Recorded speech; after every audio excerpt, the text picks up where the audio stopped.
India is Mulai Cooperative Hospital, um, various kinds of cooperatives, school cooperatives. They even started exporting tobacco to Kerala. They started exporting seafood. So there was already quite diversification in the 1930s. But it was in the 1940s that again another crisis, because of the Second World War, the British authorities decided to expand consumer cooperatives all over the country.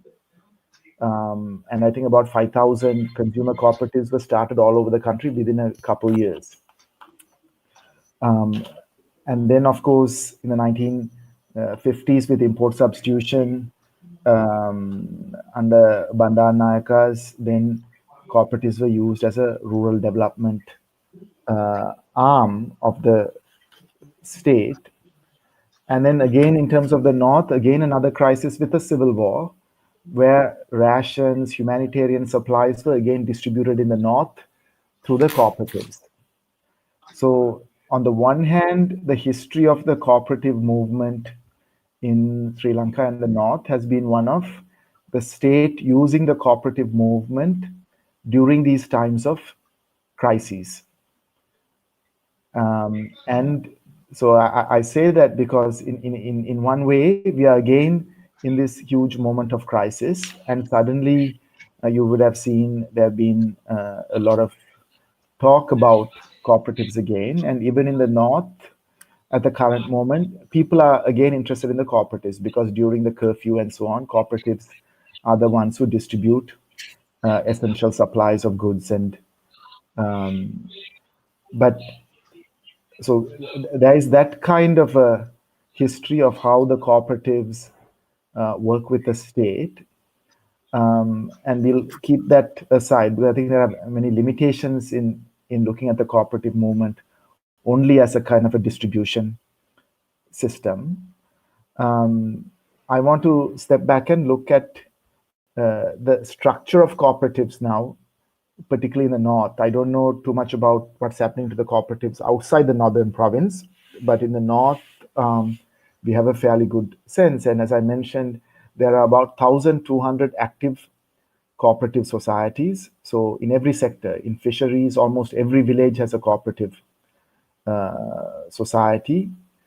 And then every divisional secretary division, those fisheries cooperatives are federated into a union, and then at a district level or the provincial level.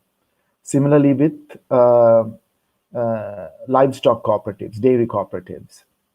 And then the same with the north, as Palmyra is a very important natural resource, Palmyra cooperatives.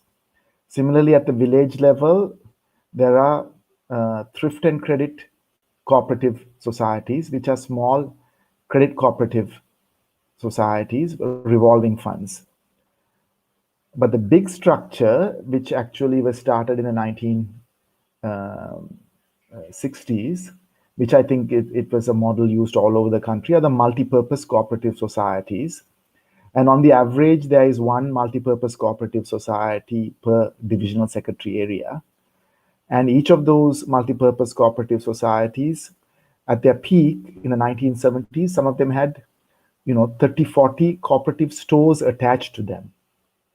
But many of them during the war became dysfunctional. The cooperative stores, the multipurpose cooperative societies are there, but not all their stores. But some of the leading ones, like Pandathiruppu Multipurpose Cooperative Society in Jaffna or the Kodigamam Multipurpose Cooperative Society, they have 20 cooperative shops, and they also run various producer businesses, such as they might have bakeries, rice mills, coconut oil mills. So these kinds of various forms of production also happen under them.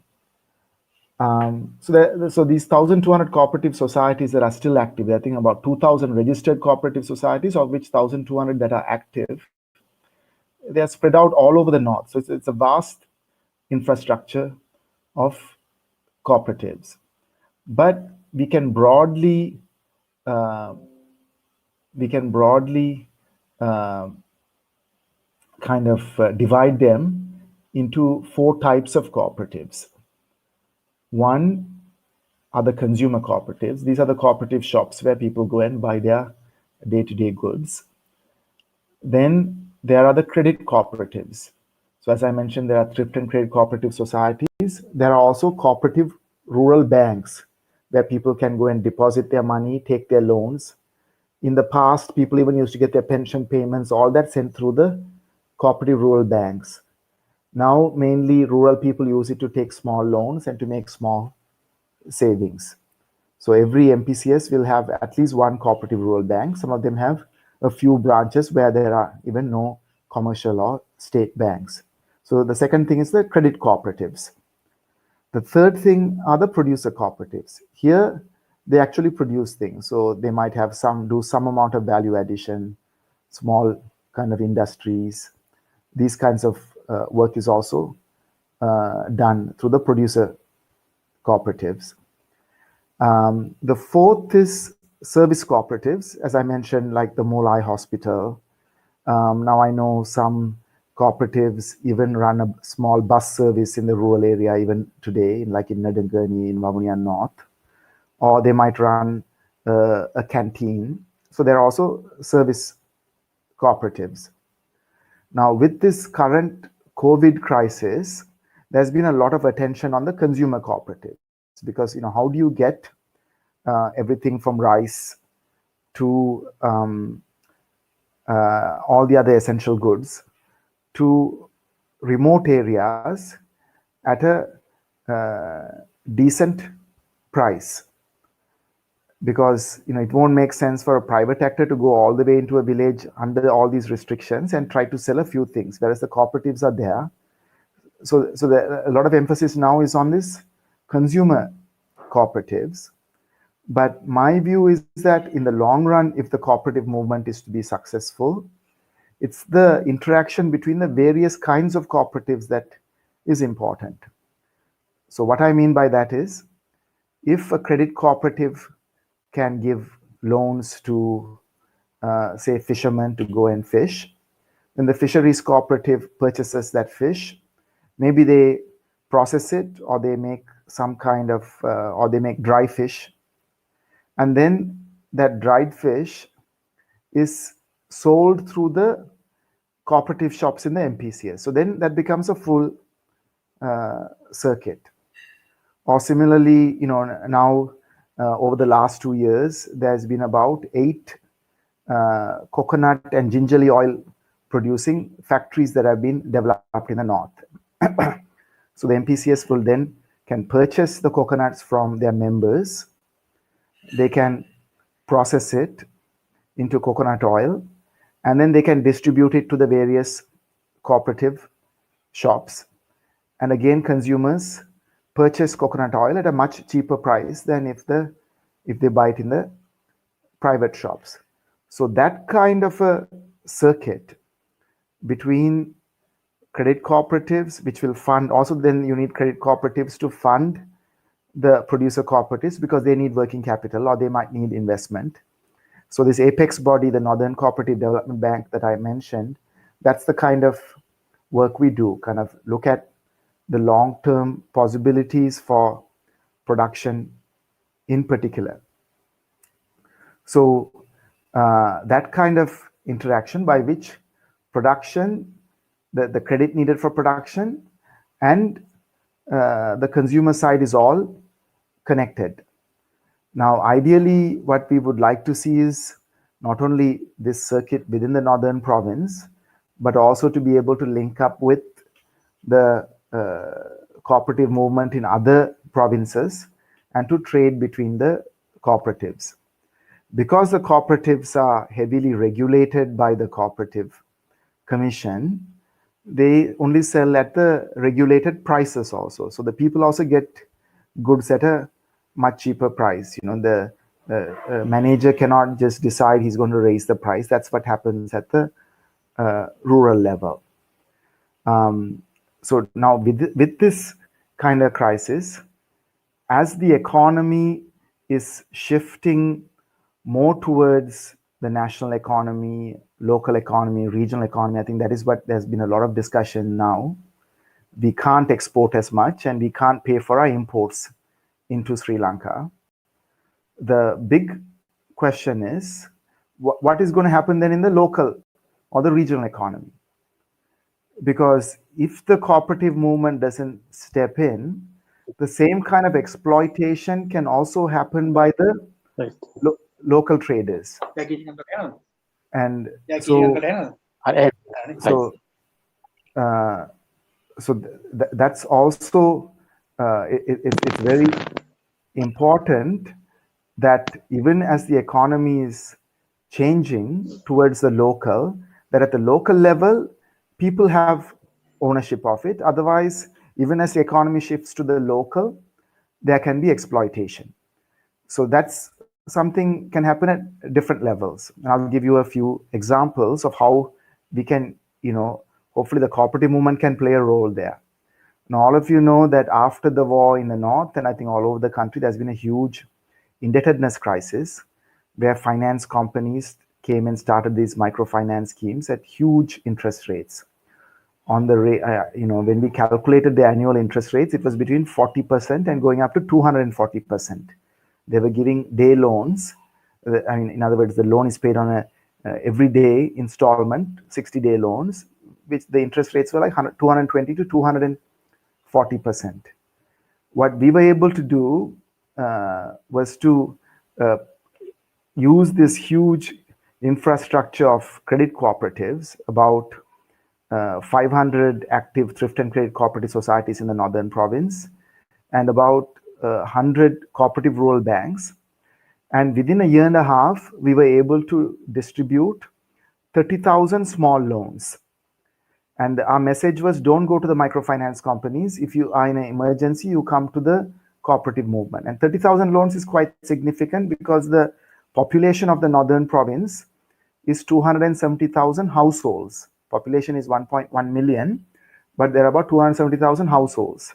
So when you have distributed 30,000 loans to households, we have reached about 11% of the households in just 1.5 years. So to keep them from going and falling into this debt trap that the microfinance companies had created. So just that particular fund right now is a portfolio of about 550 million rupees. As I mentioned, 30,000 loans. And the interest rate is 14%. That is a few percentage less than the commercial bank rate of 16-18% for consumer loans. We also kept it that way so that the fund will continue to grow. So that kind of way in which the cooperatives have to enter when these kind of exploitative businesses try to take over advantage of a vulnerable situation. In the north, that happened because after the war, people were vulnerable. They were desperate. They needed credit. These microfinance companies came in and started to exploit them. Our kind of counter.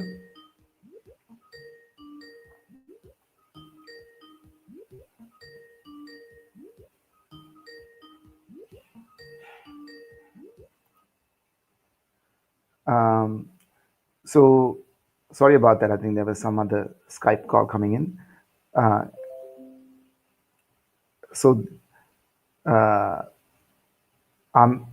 The way in which cooperatives can work is to ensure that this kind of local exploitation doesn't happen.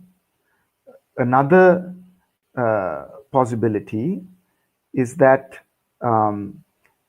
if you look at what's happened even after the COVID crisis, suddenly there was restriction on movement of goods. And a couple of weeks ago, we saw the price of rice, even though the fixed price was said to be 90 rupees and so on, the price of rice that people were paying for in Jaffna became 150 rupees a kilogram. Right? The government is saying 90 rupees, maybe parboiled rice at 100 rupees or 105 rupees. The actual price in the black market is about 150 rupees, 50% more. That is hugely exploitative in terms of what the people are paying for. And that's where, if the cooperative movement is capitalized, if it has enough capacity, if it can purchase enough paddy at harvest time, because there are enough rice mills in the north run by cooperatives, and they can mill the rice and they can supply the rice through their shops, then they don't have to capture the 100% of the market. Even if they capture 10% or 20% of the market, they can become a price setter. So a lot of the thinking now that we are doing in the north, given the COVID crisis, given that the government is moving towards restricting imports, what role can the cooperatives play in increasing some of that production and also ensuring these goods reach the people, particularly people in the very remote areas, and make sure the supplies go there, and the supplies go there at a lower price. But that will only become sustainable when cooperatives also become part of the production process, not just become traders, but they also produce and they distribute the goods. Now I'm going to just finish in 20 minutes because I think the discussion part is more useful. But there's a lot of thinking behind the role of cooperatives, and maybe that's where I'll end with. And I always like to mention the history of the cooperative movement, which is about 200 years old, started by Robert Owen. But then in 1864, Karl Marx had something very interesting to say about cooperatives. In 1848, you will remember there was a major crisis, almost a revolution. The working class was defeated. And then in 1864, at the inaugural meeting of the First International, Marx's message to them, he says, despite the huge defeats of the working people, there were two major gains by 1864. One, he says, is the 10-hour working day, and I think today is May Day, and you know the history of the May Day, of the Haymarket protest and the massacre in 1886, 20 years after Marx, which was the fight for the 8-hour working day. But in England, by 1864, the 10-hour working day was becoming recognized because of the pressures of the working class. So he says that's a major victory. And then he says there's an even bigger victory for the working people, that there were cooperatives being formed where workers themselves were deciding their working conditions and how to produce. So that was a major compliment by Marx to the cooperative movement and its initiative. At the same time, 2 years later, and also in the context of him drafting the Gotha program, he says the cooperative movement is welcome, and he also emphasizes the importance of producer cooperatives over consumer cooperatives. But then he goes on to say, but the cooperative should not just become an extension of the state, because if it becomes the extension of the state, the capitalists, along with the state, will use it and marginalize it. So it has to continue to be an independent organizational form. And I think that's the major question. Even though the North has had a very strong cooperative movement, from time to time, it has become very dependent on the state. It has become almost an extension of the state, and how much, to what extent it will autonomously organize itself becomes a crucial question. So maybe I think I'll stop there, and then later on during the discussion we can discuss more of these issues. Yeah, thank you. I'll give mama podi අහිලන්ගේ කතාවේ සාරාංශයක් දෙන්නම්. අහිලන් පටන් ලංකාවේ කෝපරේටිව් මුවමන්ට් එකේ ඉතිහාසය කියලා එයා මූලික වශයෙන් කරුණාරමින් තමයි පටන් ගත්තේ. ඔහු කියනවා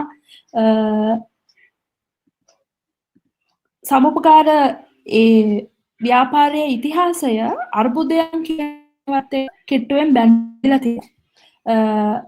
එක සමුපකාර ව්‍යාපාරය පටන් ගන්නකොට 1911 එතකොට ශ්‍රී ලංකාවේ කෘෂිකර්මාන්තය ආශ්‍රිත අර්බුදයක් පැවතුවා.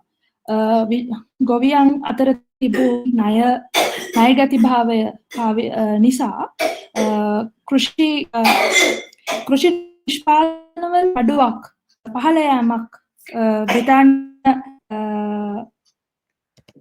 අධිරාජ්‍යවාදී ඒ කියන්නේ එතන තිබ්බ ආණ්ඩුවට ඔවුන්ට දක්නට ලැබුණා. ඉතින් සමුපකාර ව්‍යාපාරය හඳුන්වා දෙන්නේ මේ ගොවියන් අතර තියෙන ණයගතිභාවයට උත්තර හොයමින් නිෂ්පාදන වැඩි කරන අපේක්ෂාව ඇතිව 930 විතර සමුපහාර ව්‍යාපාරය ශ්‍රී ලංකාව පුරා පළාත පුරා පැතිරීගෙන යනවා. එකක් අහිලන් කියනවා අයි මේ උතුරු පළාත පාර ව්‍යාපාරයට පැතිරෙන්න හේතුණු කරුණු කීපයක් තියෙනවා. එකක් තමයි 19 වන සියවසේදී ඇමරිකානු මිෂනරි වරුන් ආරම්භ කරපු පාසල් ඒ නෙට්වර්ක් එක හින්දා යන්තාත් දුරකට හොඳට ඉගෙන ගත්ත තරුණ ප්‍රජාවක් හිටියා. මේ තරුණ ප්‍රජාව බොහෝ වෙලාවට බ්‍රිතාන්‍ය යටත් විජිත ආණ්ඩුවේ සිවිල් සේවකයින් විදිහට තමයි සේවය කරේ. ඔවුන් විශ්‍රාම ගියාට පස්සේ ඔවුන් ආපහු පැමිණිලා සමුපකාර ව්‍යාපාරයට සම්බන්ධ වුණා. ඊට පස්සේ එක්කම මේ සමුපකාර ව්‍යාපාරය මේ ව්‍යාප්ත වෙනකොට ගොඩක් අලුත් ඩයිවර්සිෆයි කියන්නේ විවිධත්වයක් ඇති වුණා සමුපකාර ඒ ව්‍යාපාරය තුළ. ආසියාවේ පළවෙනි සමුපකාර රෝහල මූලායි ප්‍රදේශයේ ඇති වෙනවා. ඊට පස්සේ සමුපකාර වලින් පාසල් පාගෙන යනවා.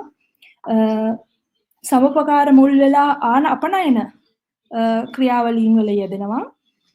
ඊට පස්සේ 1940 ගණන් වෙනකොට දෙවන ලෝක යුද්ධයත් සමග පවතිච්ච ඒ ආර්ථික අර්බුදයේදී බ්‍රිතාන්‍ය ආණ්ඩුව සමුපකාර ව්‍යාපාරය පාවිච්චි කරනවා. විශේෂයෙන්ම පරිභෝජන සමුපකාර විදිහට ලෝකේ පුරා ශ්‍රී ලංකාව පුරා මේ සමුපකාර කන්සියුමර් කියන්නේ බඩු මිලදී ගැනීමට තියෙන සමුපකාර 5000ක් ඇති කරනවා. ඊට පස්සේ 1950 ගණන් වලදී ආනයන import substitution කියන්නේ ආනයන වෙනුවට ආදේශීය ආර්ථික ක්‍රමය යටතේ රාජ්‍යයේ ග්‍රාමීය සංවර්ධන කොටසක් විදිහට සමුප පාවිච්චි වෙනවා. ඊට පස්සේ ආපහු යුද්ධ කාලෙදී ගොඩක් මේ ජනතා අතරට රේෂන්ස් කියන්නේ වියලි සලාක සහ මානුෂීය ආධාර බෙදා හැරීමේ ව්‍යාපාරයේ විදිහට ඒකේ කොටසක් විදිහට සමුපකාර පාවිච්චි වෙනවා.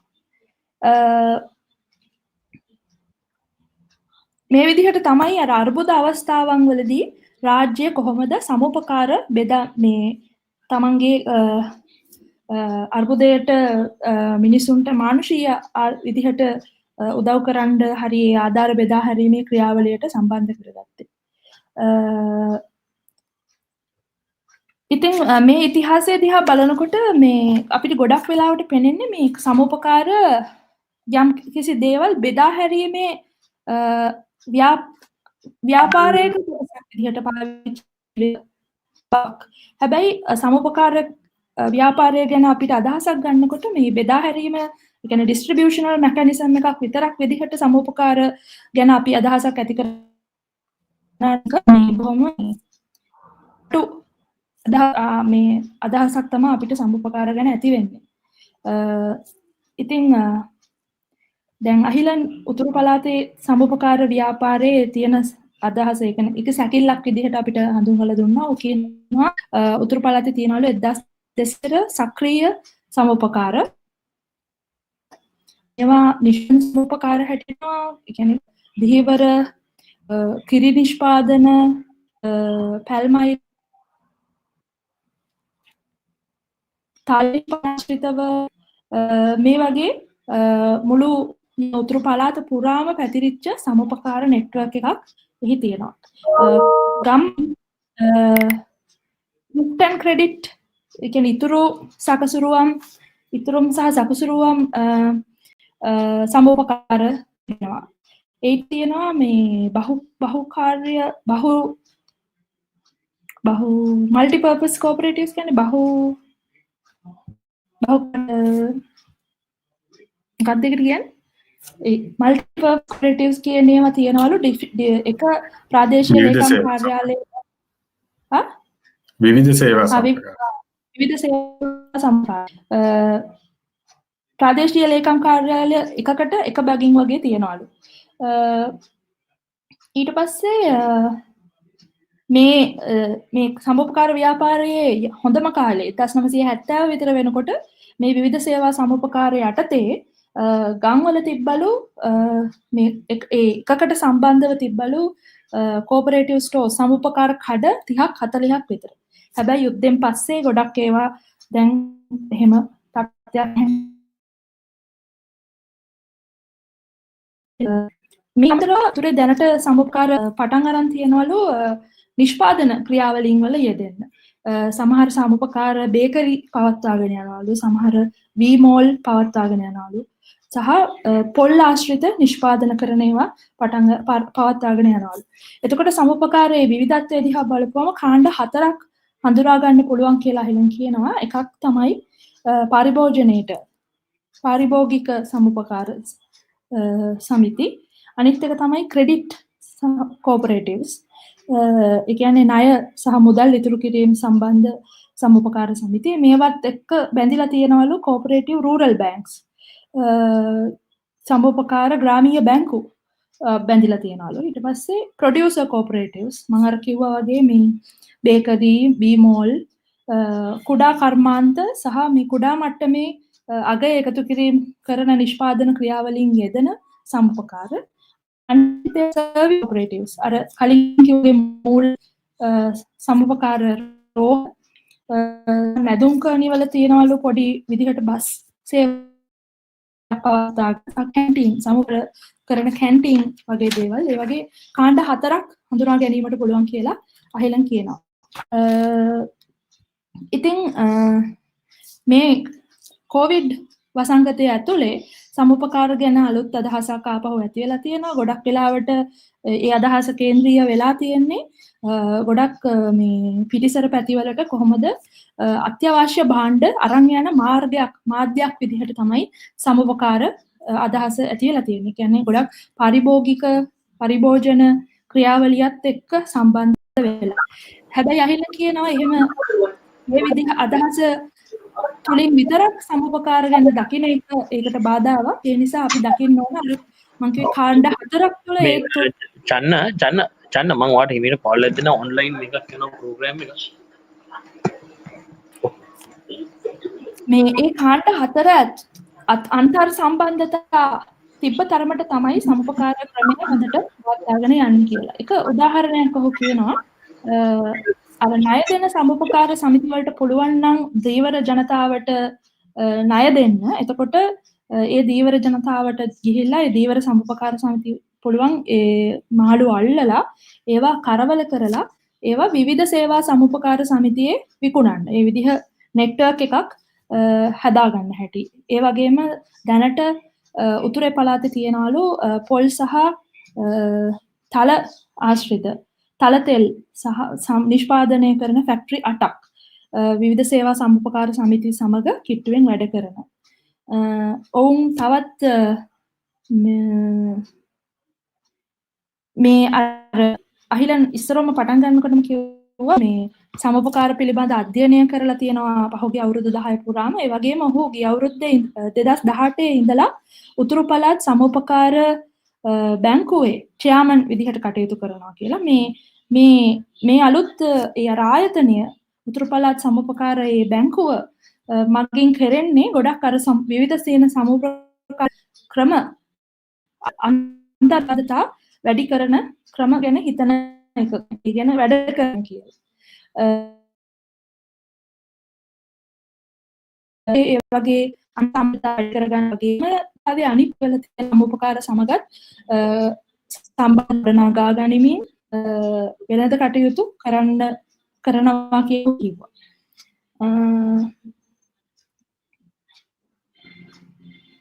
ඉතින් දැන් ගොඩක් වෙලාවට මේ සමෝපකාර ගැන කතා කරනකොට ඒකේ වැදගත්කම ඇති වෙලා තියෙන්නේ. දැන් අපි මේල කාලෙත් කතා කරනවා ප්‍රාදේශීයව නිෂ්පාදන සහ බෙදා හැරීම් කරන්නේ කොහොමද කියලා.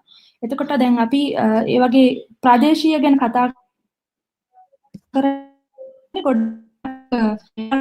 හැබැයි අපි ප්‍රාදේශීය විදිහට හිතනකොටත් ඒ සූරාකම ජාතික තලයේ පවතින සූරාකෑම ප්‍රාදේශීය වෙන්නත් පුළුවන්.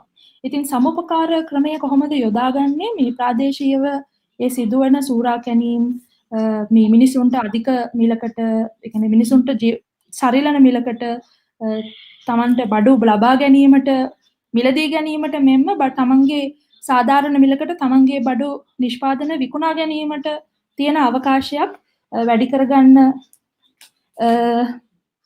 ස්ථාවක් විදිහට සමෝපකාර යොදාගන්නේ කොහොමද? අනිත් උදාහරණ අහිලගෙනාවේ පස්සේ උතුර ඇතිවෙච්ච ශුද්‍ර මූල්‍ය අර්බුදය සමග ඒක හොඳ උදාහරණයක් කොහොමද මේ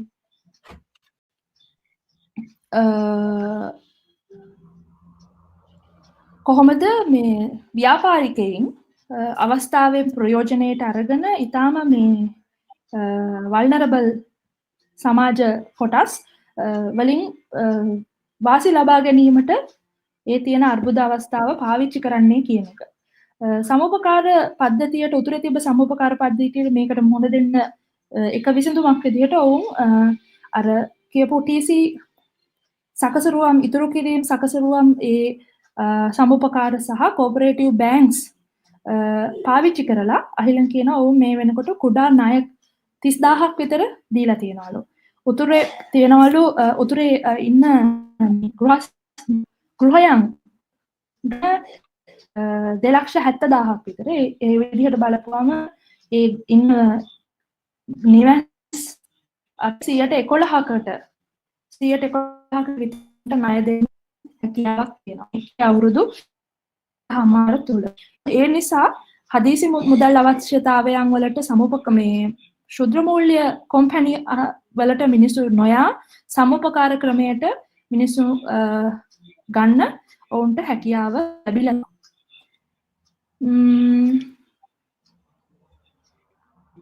ඊට පස්සේ මම හිතන්නේ මම මේ කියන්නම් අන්තිම වශයෙන් අහිලන් කිව්වා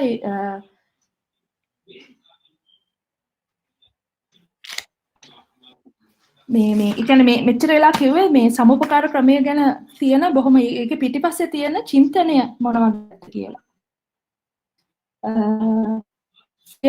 ඊට පස්සේ අන්තිම වශයෙන් අහිලන් මේ අදහසක් කිව්වා කාල් මාක්ස් 1864 දී පළවෙනි ජාත්‍යන්තර ඒ රැස්වීමේදී කියලා තියෙනවා 1848 දී කම්කරු පන්තිය සෑහෙන පරාජයක් ලැබුවත් ඔවුන් දිනාගත්ත කරුණු දෙකක් කියලා. එකක් පැය 10ක වැඩ කරන දිනයක්. අනිත් එක තමයි සමෝපකාර කියන ඒ සමෝපකාර. ඔහු කියලා තියෙනවා දැන් ඔහු තව වැදගත් කාරණයක් මතු කරලා තියෙනවා ලංකාවටත් මේ තියෙන තත්ත්වයේදී අදාළ වෙන කාල් මාක්ස්ට අනුව සමෝපකාර අර්ථ යොනුවෙන් ඔහු එය රාජ්‍ය බැහැරව ස්වාධීනව පවතින්න අවශ්‍යයි. නැත්නම් ඒක රජයටම පැවතීගෙන යනවා නම් ඒකට මේ රජයේ එක අර කරන්න පුළුවන් ඒ කාර්යභාරය කරගන්න අමාරුයක් පවතින කියලා තමයි කාර්යමත් තියෙන්නේ. අහිලන්ගේ මූලික අදහස් දැක්වීම ඒ විදිහට තමයි අවසන් වුනේ. Hari Amali, Bohum Stuti. Thank you, Ahilan. As we requested earlier, we would encourage you to put your comments and questions in the chat section because we will take more time today for the speakers due to the translations as well. So if you have any questions, you can put in the comment section. But is there anybody who would like to raise the first question? If so, you can raise your hands. මොනහරි විශේෂ ප්‍රශ්නයක් දැන් අහන්න තියෙනවා නම් අත උස්සන්න නැත්නම් chat section එකේ දාන්න ප්‍රශ්න හෝ comment එක. Fergus? Yeah, thank you. I have just two questions to Ahilan. First, when he was talking of the cooperative sector become a price setter, and he was mentioning at least if they weren't able to cater for 10% of the demand, that would be a significant portion. Now the question is what is the system we have to assess to what is the percentage or to what extent the total economy of the region we are going to have it? What is the measurement tool we are going to have it?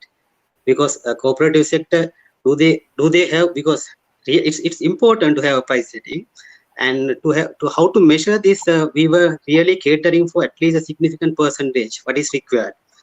The other point I would like to raise is regarding the microfinance concept based on the cooperative sector. What is the difference between these microfinance companies as well as the cooperative sector in terms of the concept behind it? And also regarding the cooperative hospitals, can we enlighten, because that seems something for me very new and something it's giving me more promising thing, because these days even the medical doctors themselves only form in the private hospitals. So now, and being a cooperative hospital, who will be the resource person and how we can materialize it? Because these hospital doctors going to be, again, they have a part-time job doing from the government hospital to cooperative hospital, or can we have a separate scheme, or how it was based on your experience? Because for me, it's a very, very new concept, and I would like to know something more about that.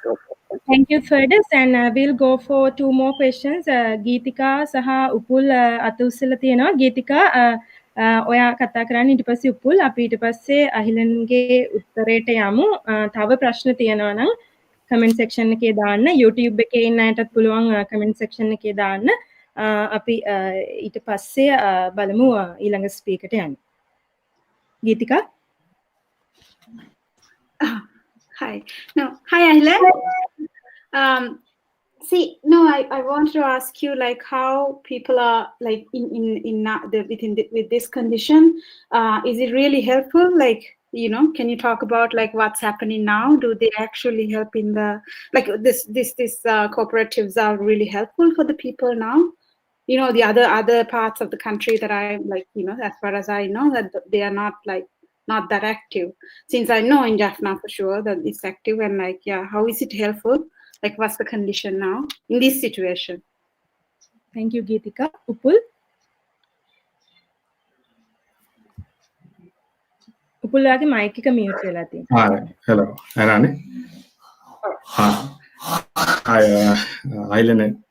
So those are really insightful thoughts, and I mean, I'm just wondering, like, what do you think about the failure of cooperatives in the southern compared to the north? Because you explained some of the reasons for the success of cooperatives in the north, and in your view, what could be the reason for the failure in the south? Because, for example, like the Sanasa, Sanasa is one of the credit cooperatives which gained huge popularity within the country, like Kirivandeni's intervention.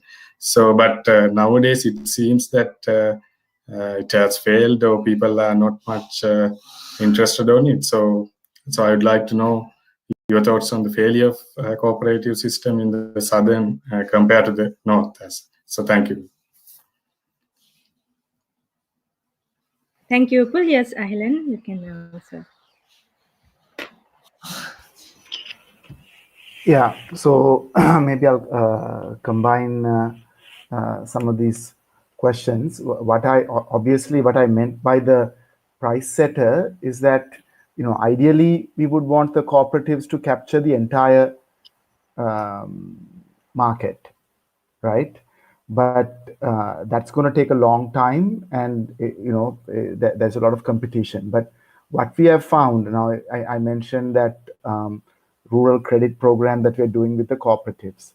Once people know that they can go to another institution like the cooperatives, which they become owners of also, right? That's the advantage of the cooperatives, because by paying 100 rupees, you can become a member of a cooperative, and then you are one of the owners. And in the cooperatives, there's a democratic principle that even with that 100 rupees, it's one member, one vote. It's not like a private company where one person can own 50% of the shares of the company. Here, it's a democratic institution where all of them have the vote, right? So they feel an ownership, but there has to be an active cooperative where they feel they can go and either get a loan or go and purchase some good. Doesn't mean they're going to go and purchase all the goods. Then they are in a stronger position to negotiate with the other traders if the cooperative movement becomes active. So there is no percentage as such that we can say. It depends on each situation, each location. So in a village, there might be 3, 4, or 5 small shops. But if there's one cooperative shop there, and if that cooperative shop is selling rice at 100 rupees per kilo, then it's very hard for the other 5 private shops there to sell rice at 130 rupees a kilo. So that's how the price setting works. But what's happened in many villages, even in the north, as I mentioned at the peak, each of the MPCS had 40 cooperative shops. Some of those MPCS now only have 3 or 4 cooperative shops. In other words, they used to have a cooperative shop in every village, but now there might only be a cooperative shop 1 in 10 villages in the north. So how do we make sure they have a presence? So that's the main point I'm trying to get at. In each sector, we have to figure out what is that critical scale where the cooperative will become significant, that it can reduce the exploitation by the private sector.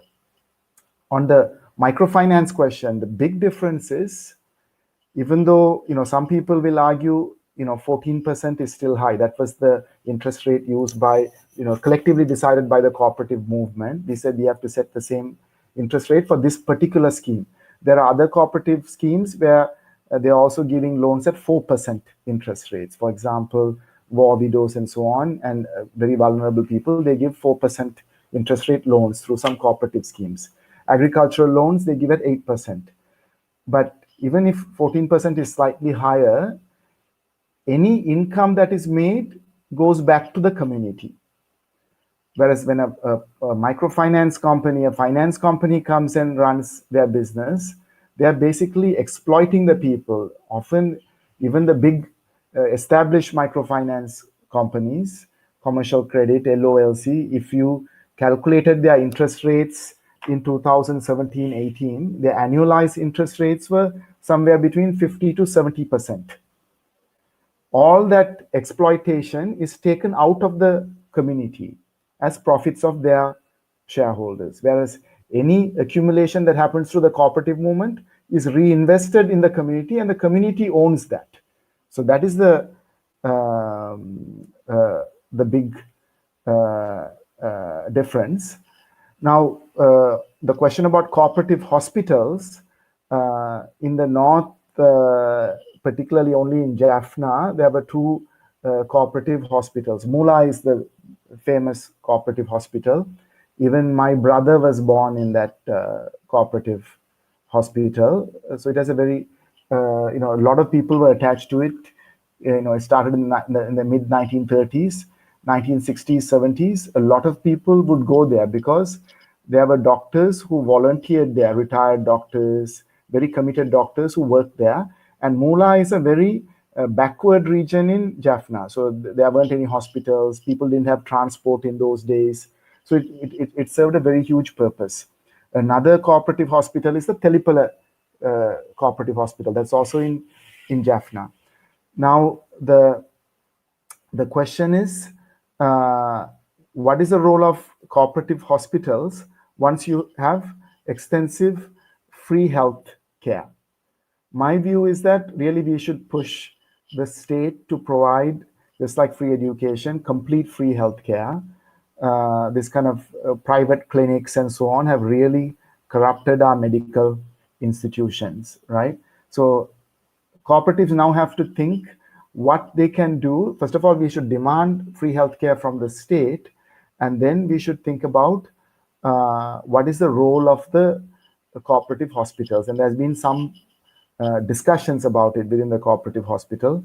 One thing they could do is they could start piloting certain things, like for elderly people, disabled people, going and providing home care, right?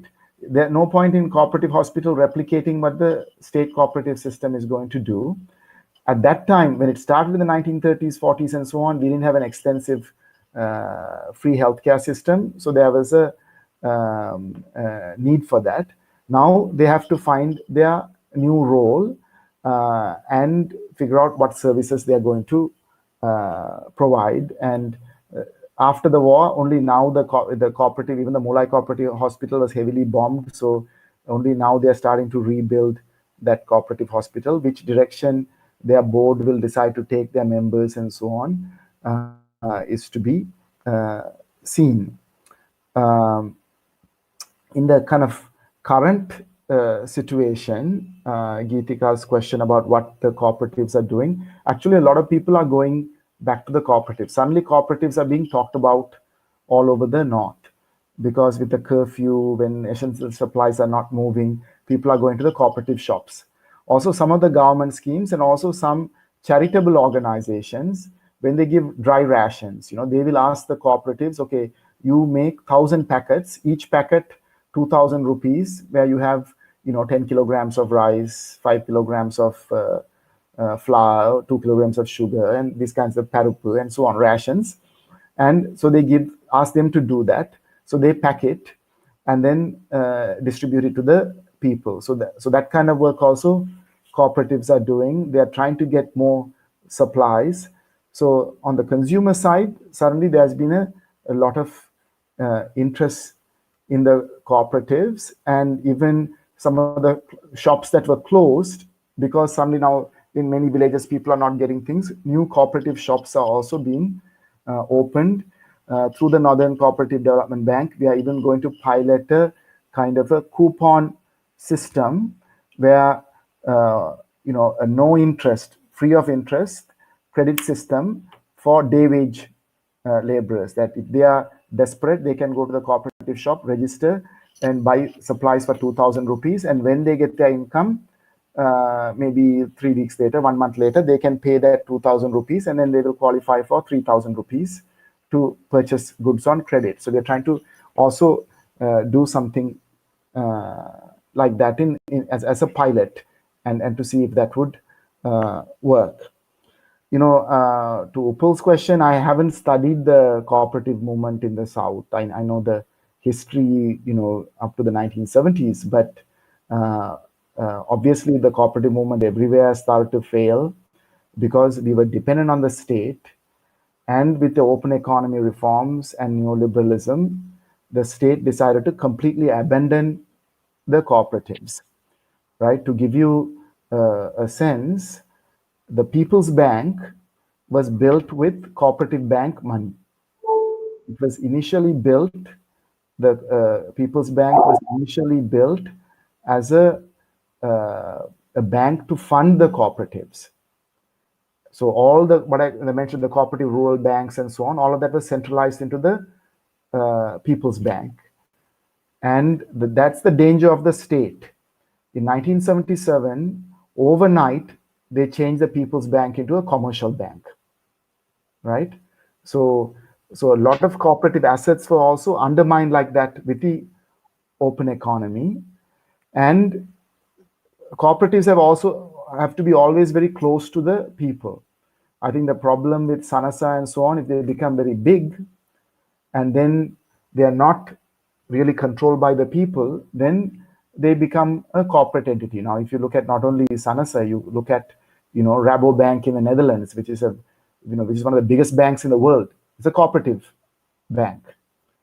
But I think their CEO gets paid millions of euros. So it's moved away from the cooperative principle. So cooperatives have to grow, but they have to be controlled by the local societies. That is very important, that the people have to have ownership and they have to continuously serve the people. Thank you very much, Helen. And Upul, we have to move to the next speaker and hold your questions and thoughts. And we have some questions in the chat section as well. So after some of your questions might, Mr. Bulatgama might answer some of your questions on Southern Corps as well. So අපි අද දැන් පළවෙනි පැය doctor හිලන් කතා කරා නොදර්න් perspective එකත් එක්ක දැන් අපි දෙවෙනි පැය අද ආරාධනා කරලා තියෙනවා අලුත්ගම මහත්මයාට අමාලි මේ සෙෂන් එක මුලදී ඉන්ට්‍රොඩියුස් කරා. ඉතින් අපි මිස්ටර් බුලත්ගමට ආරාධනා කරනවා ඔබතුමාගේ අදහස් බෙදා ගන්න කියලා.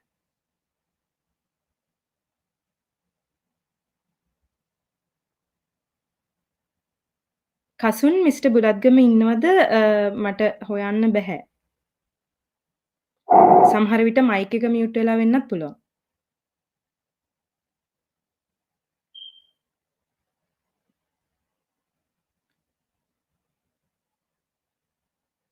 බුලත්ගම මහත්මයා ඉන්නවා නම් අපිට ඇහෙන්නේ නැහැ. මම හිතන්නේ මයික් එක මියුට් වෙලා වෙන්නත් පුළුවන්.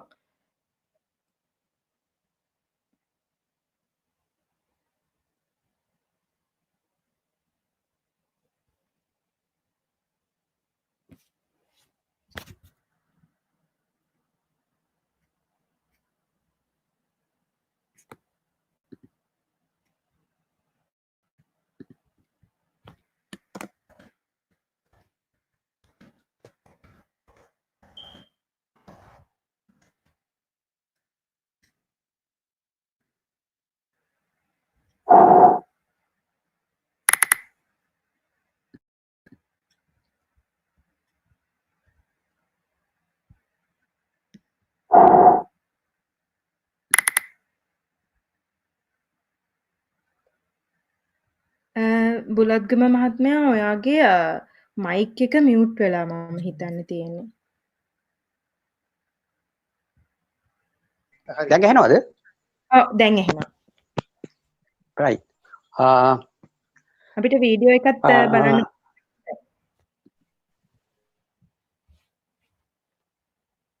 වීඩියෝ එක ඔව් මම ඉස්සෙල්ලා මේකෙන් දෙන්නම් වීඩියෝ එක පස්සේ කනෙක්ට් කරගමු. හරි. මම එන කතා කරන්නද? ඔව්. හෙලෝ. ඔව් කතා කරන්න අපිට ඇහෙනවා. කතා කරන්නද? අපිට ඇහෙනවා කතා කරන්න. බොබ ඕකේ රයිට්. බොබ ස්තුතියි අවස්ථාව ලබා දුන්නාට. හැබැයි මේ මම එක කාරණයක් කියන්න තියෙනවා. ඒ තමයි මේක මේ උතුරයි දකුණයි කියන එක වෙන් කරපෙක් ගන්නම් මගේ ඒ තරම් සතුටක් නැහැ. මොකද සම්පකාර ව්‍යාපාරය කියන්නේ උතුරට හෝ දකුණට වෙගෙච්ච එකක් නෙවෙයි. කොහොම වුණත් මම කැමැති මේ සම්පකාර ව්‍යාපාරය කියන්නේ මොකද්ද? මේක උතුරේ හෝ දකුණේ ආරම්භුනේ කොහොමද? මේකේ තියෙන මූලික ධර්මතාවය මොනවද කියලා කියන්න. දැන් සම්පකාර ව්‍යාපාරය ලංකාවේ ආරම්භ වුණේ උදෙක් එකපාරටම ඇතිවෙච්ච එකක් නෙවෙයි. මේවට මනෝමූල තත්ත්වයන්, ශේ මූල තත්ත්වයන්, දේශපාලන ආර්ථික සමාජ සාධක ගොඩක් අපිට තිබුණා. මොකද මම ගැන කියනවා නම් ඉස්සෙල්ලා මම සම්පකාර මගේ මූලික විශ්වවිද්‍යාල අධ්‍යාපනයෙන් පස්සේ මම සම්පකාර දෙපාර්තමේන්තුවට සම්බන්ධ වුණා. ඊට පස්සේ මම සම්පකාර විද්‍යාලයේ කතිකාචාර්යයෙක් හැටියට කටයුතු කරා. ඒකෙන් මම කලින් විශ්‍රාම අරගෙන ලංකාවේ තියෙන ලංකාවේ තියෙන ඉහළම සම්පකාර සංවිධානය තමයි ජාතික සම්පකාර මණ්ඩලය. මේකේ අධ්‍යාපන අධ්‍යක්ෂක හා නියෝජ්‍ය පෙදාලිකම් තුරු දැරලා ඊට පස්සේ එතනම ඉවත් වෙලා මම දැන් ආයතන ගණනාවක සම්පකාර උපදේශකයෙක් කටයුතු කරනවා. විශේෂයෙන්ම සම්පකාර නීතිය මගේ නීතිපාල ආදීන්ට සම්පකාර නීතිය මම ස්පෙෂලායිස් කරලා තියෙනවා. ඒ නිසා ඒ සම්බන්ධ කීපයක් මම ලියලා තියෙනවා. ඉතින් ඒ නිසා ඒ වගේම සම්පකාරයේ පිළිබඳව මම යම් ආකාරයක පරීක්ෂණයක් කරලා තියෙනවා. මේ මගේ දැක්ම අනුව සමහරට මේක අනිත් අයට නොදැනෙන්නත් පුළුවන්. මගේ දැක්ම අනුව අපේ රටේ සම්පූර්ණ ආර්ථිකය බිඳ වැටෙනවා වටේ ආක්‍රමණත් එක්ක.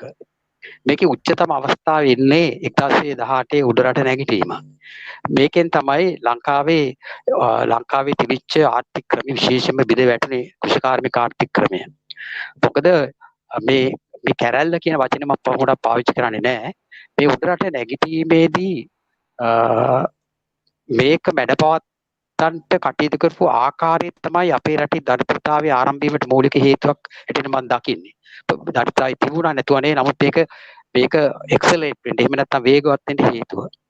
මොකද මේ අසවේදු කියලා ලංකාවේ හිටපු පුතුකාල සෙන්පතියා කෝපට ගිහිල්ලා කියලා තිබුණා ලංකාව අල්ලගන්න ඕන නම් ආයුධයක් අතර ගන්න පුළුවන් හැම කෙනෙක්ම මරලා දාන්න කියලා. මෙන්න මේක බ්‍රවුන්ඩි ආණ්ඩුකාරය 1918 දී භාවිතා කරා. කැරැල්ල ඇත්ත වශයෙන්ම මේ කැරැල්ල ගැන පොත ලියපු මේක හමුදා නිලධාරියා දකුණු අප්‍රිකාවේ ඔහුගේ පොත්වල ඒවා සඳහන් වෙලා තියෙනවා. මහාචාර්ය තෙන්නකෝණේ ඉමලානන්දගේ උඩරට කැරැල්ලෙත් එක සඳහන් වෙලා තියෙනවා. මේ කැරැල්ල අසාර්ථක වුණාට පස්සේ තමයි බ්‍රවුන්ඩි ආණ්ඩුකාරයා යවනවා කණ්ඩායම් 5ක් වරින් වර ඔය ඌව වෙල්ලස්සට. ඒකට අයිති වෙනවා මොනරාගල, ගහම්බන්තොට මේහැම් පළාත්. මේ වගේ මිනිස්සු මැරුව එක කණ්ඩායමක්. ගල් වලින් ගහලා පොළු වලින් ගහලා විශාල මරලා දැම්මේ. පිටි තිබ්බෙවත් නැහැ. ඊළඟට වැව් අමුණු 1000ක් විනාශ කළ දැම්මා. ගෙදර තිබිච්ච වටිනා හැම දෙයක් විනාශ කරා. සත්තු විනාශ කරලා දැම්මා. මේ නිසා අදත් මොනරාගල දිස්ත්‍රික්කයේ තමයි ලංකාවේ අඩුයින්ම ජාතික නිෂ්පාදනයේට එහෙම නැත්නම් ජාතික ආර්ථිකයට දායක වෙන ප්‍රදේශය. ඇයි? සාක්ෂරතාවයෙන් බැලුවත්. ඒකට හේතුව තමයි මේ කියන කාරණේ. ඔය අතරතුරේ 1800 කෝල්බෝ ප්‍රතිසංස්කරණත් එක්ක උඩරට වතු වගා වෙනසක් ඇති වුණා. එතකොට වතු වවන්ට ඉඩම් ඕන වුණා. නිසා මේ ඉඩම් විවිධාකාරයට ඔය මේ ඉංග්‍රීසි මිනුම්පතිවරු ගෙනල්ලා මිනින්දුවරු ගෙනල්ලා මේවා අපේ තිබිච්ච ඉඩකඩම් බොහෝ දේවල් උපුණේ කියලා අල්ලගත්තා. ඊළඟ බුදුබිම් පනතවයි ගෙනාවා. මේ නිසා ඇත්ත වශයෙන්ම ලංකාවේ පළවෙනි සම්පකාර සමිතිය බිහි වෙන්නේ 1911 නෙවෙයි 1906 දුම්බර මිටියාවතේ. මේකට මූලිකත්වයේ දෙන්නේ නුවර කච්චීරියේ වැඩ කරපු රාසනාගම් කියන ලේකම්වරයාත් මහේස්ත්‍රාත්‍රයේ කෙනෙක් පොලිස් මහේස්ත්‍රාත්‍රයක වැඩ කරපු දුනීර මහත්තයා. බොහෝ මිනිස්සු එකතු කළා මේ සම්පකාර ක්‍රමය ලංකාවේ ආරම්භ කරා. හැබැයි ලංකාවේ සම්පකාර ක්‍රමයේ ওই පැත්ත ව්‍යාප්තෙන්ට හේතු වෙලා තියෙන්නේ හේතු උනේ ප්‍රධාන වශයෙන් 1909 වෙනකොට නැත්නම් 10 වෙනකොට නැත්නම් 27 වර්ෂයේ මුල් දශකයේ වෙනකොට මේ දරිද්‍රතාවයේ ඉක්ුර වෙන්න පටන් ගත්ත විශේෂම ප්‍රදේශවල. ඒ නිසා ඌවේ ගොවියෝ විශාල පෙස්සමක් ඉදිරිපත් කර ඒ කාලේ බද්දුල හිටපු දිසාපතිවරයා තමයි ඉන්දියානු ජාතිකයෙක් වන ඕකෙවන් මූර්ති කියන තැනත්තා. ඔහුට මේ වෙනකොට බංගාලදේශයේ නැත්නම් බංගාල ප්‍රදේශයේ ආරම්භ වෙලා තිබුණා ඉන්දියාවේ නායදන සමිති ක්‍රමය. මේක ජර්මනියේ රැෆයිසන් ක්‍රමය. මෙන්න මේ අත්දැකීමුත් එක්ක එයා යෝජනා කරා මැකලම් ආණ්ඩුකාරයාට ලංකාවේ මේ ප්‍රශ්න විසඳුමක් කියන සම්පකාර ක්‍රමය අපි හඳුන්වලා දෙමුයි කියලා. ඒකට මේ වෙනකොට එංගලන්තයේ ලිබරල් පක්ෂයේ වලේ තිබුණේ රාජ්‍ය නිර්මාණවාදී පුද්ගලික ව්‍යවසාය ගැනීම කතා කරපු. ඒ නිසා මැකලම් ආණ්ඩුකාරයා ලිබරල් වාදී ඔහු මේක අනුමත කරා. ඒ අනුව ඔහු ඒ සඳහා ලංකාවේ කෘෂිකාර්මික බැංකුව කමිටුව කියලා එහෙම නැත්නම් ක්‍රොෆර්ඩ් කොමිෂන් පත් කරා. මෙන්න මේකේ නිර්දේශ අනුව තමයි ලංකාවේ සම්පකාර ව්‍යාපාරයේ නීතිගත වෙන්නේ. ඒ හින්දා 1911 අංක 8 කියන නායදන සමිති ආඥාපනයෙන් තමයි ලංකාවේ සම්පකාර නීතිය ස්ථාපිත වෙන්නේ. මේකේ පළවෙනි සම්පකාර සමිතිය ලියාපදිංචි වෙන්නේ 1912 ගාල්ල වැල්ලබඩපත් වේ. මේවා ප්‍රාථමික නායදන සමිති පමණයි. මෙන්න මෙතන තමයි සම්පකාර ව්‍යාපාරයේ ආරම්භ වෙන්නේ.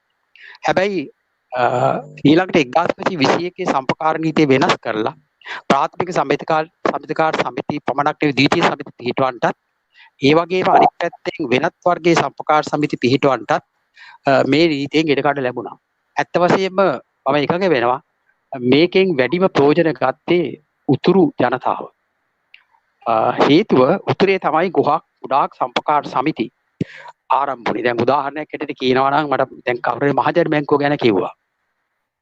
ලංකාවේ පෞද්ගලික බැංකු ක්‍රමය දේශීය බැංකුව ආරම්භ වෙන්න ඉස්සර වෙලා 1928 යාපනයේ සම්පකාර මධ්‍යම බැංකුව පටන් ගන්නවා.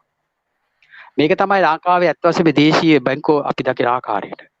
අවුරුදු දෙකකට පස්සේ මේ බැංකුව පෙබරවාරි මාසේ මහනුවරත් අගෝස්තු මාසේ ඒ කියන්නේ 2031 දී මේක ආරම්භ වෙනවා කොළඹත්.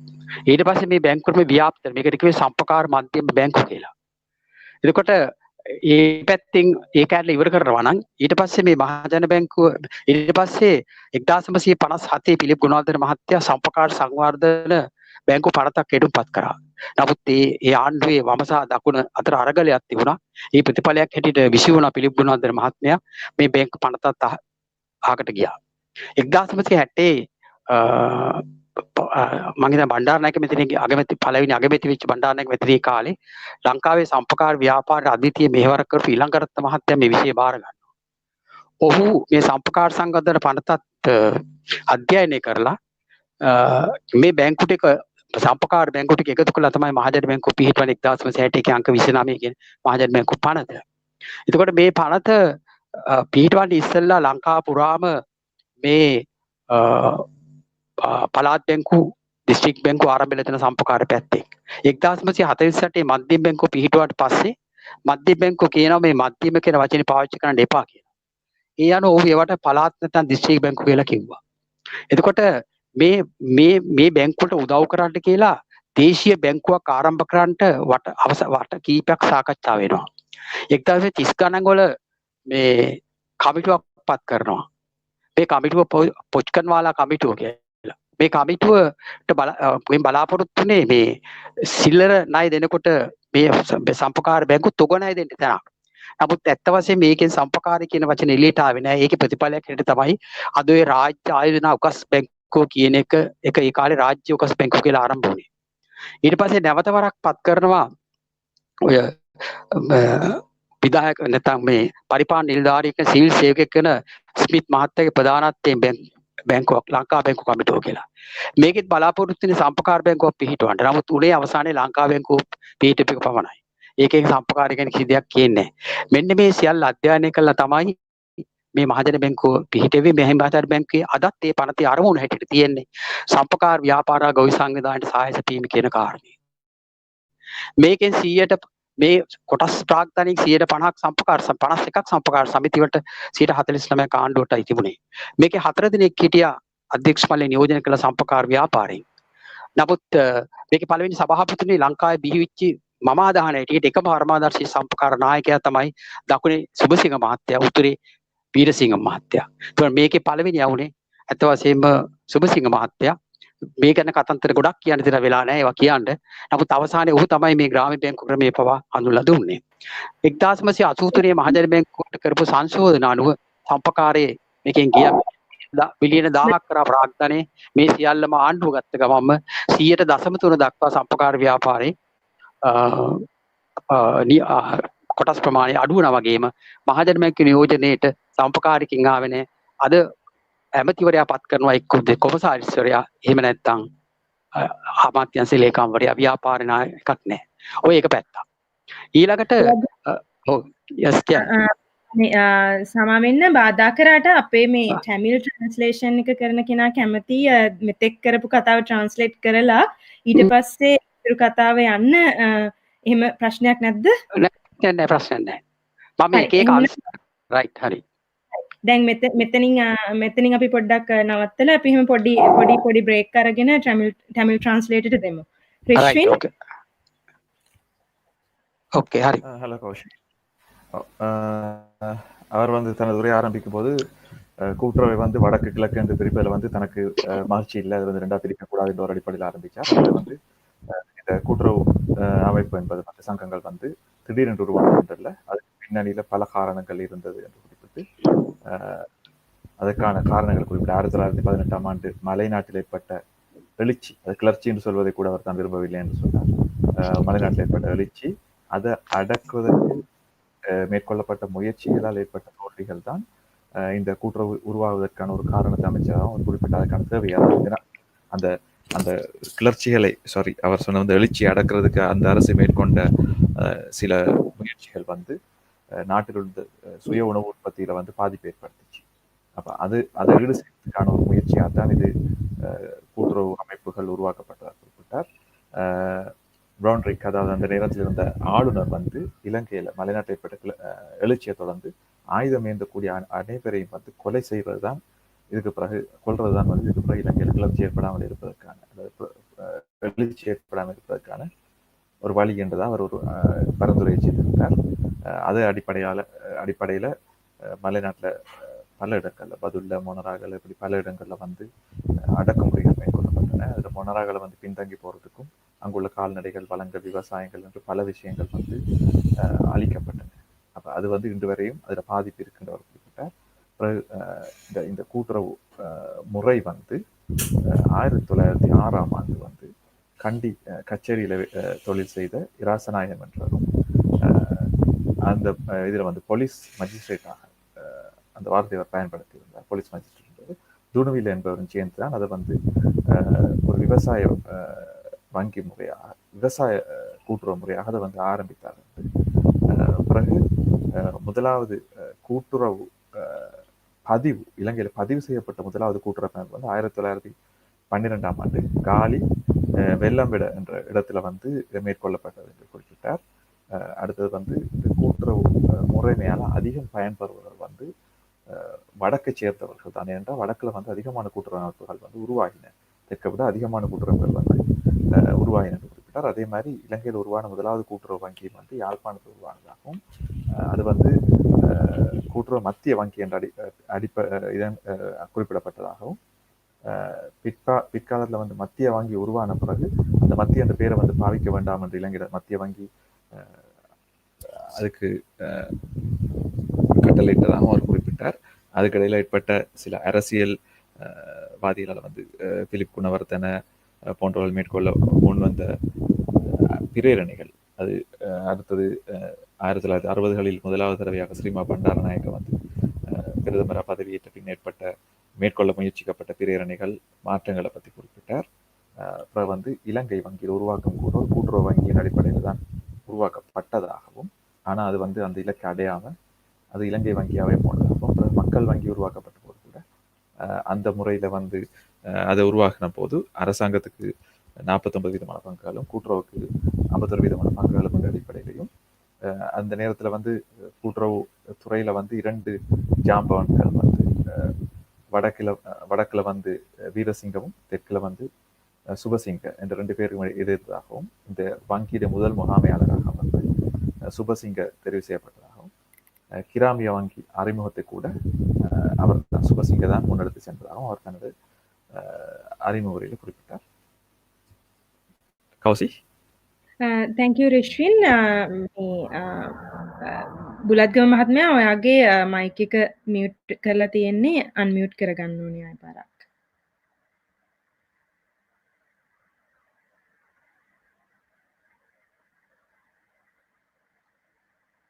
බුලත්ගම මහත්මයා අපිට ඇහෙන්නේ නැහැ, මයික් එක මියුට් වෙලා තියෙන්නේ.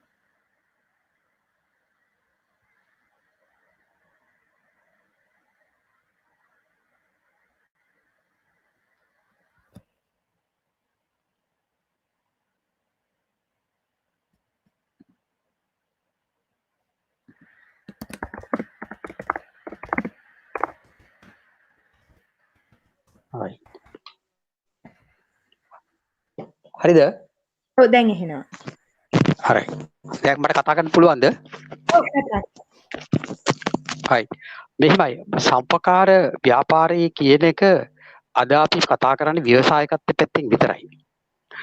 දැන් සම්පකාර ව්‍යාපාරය කියන එක ලෝකෙ බිහි වෙන්නේ කාර්ය විප්ලවයේ ප්‍රතිඵලයක් හැටියට.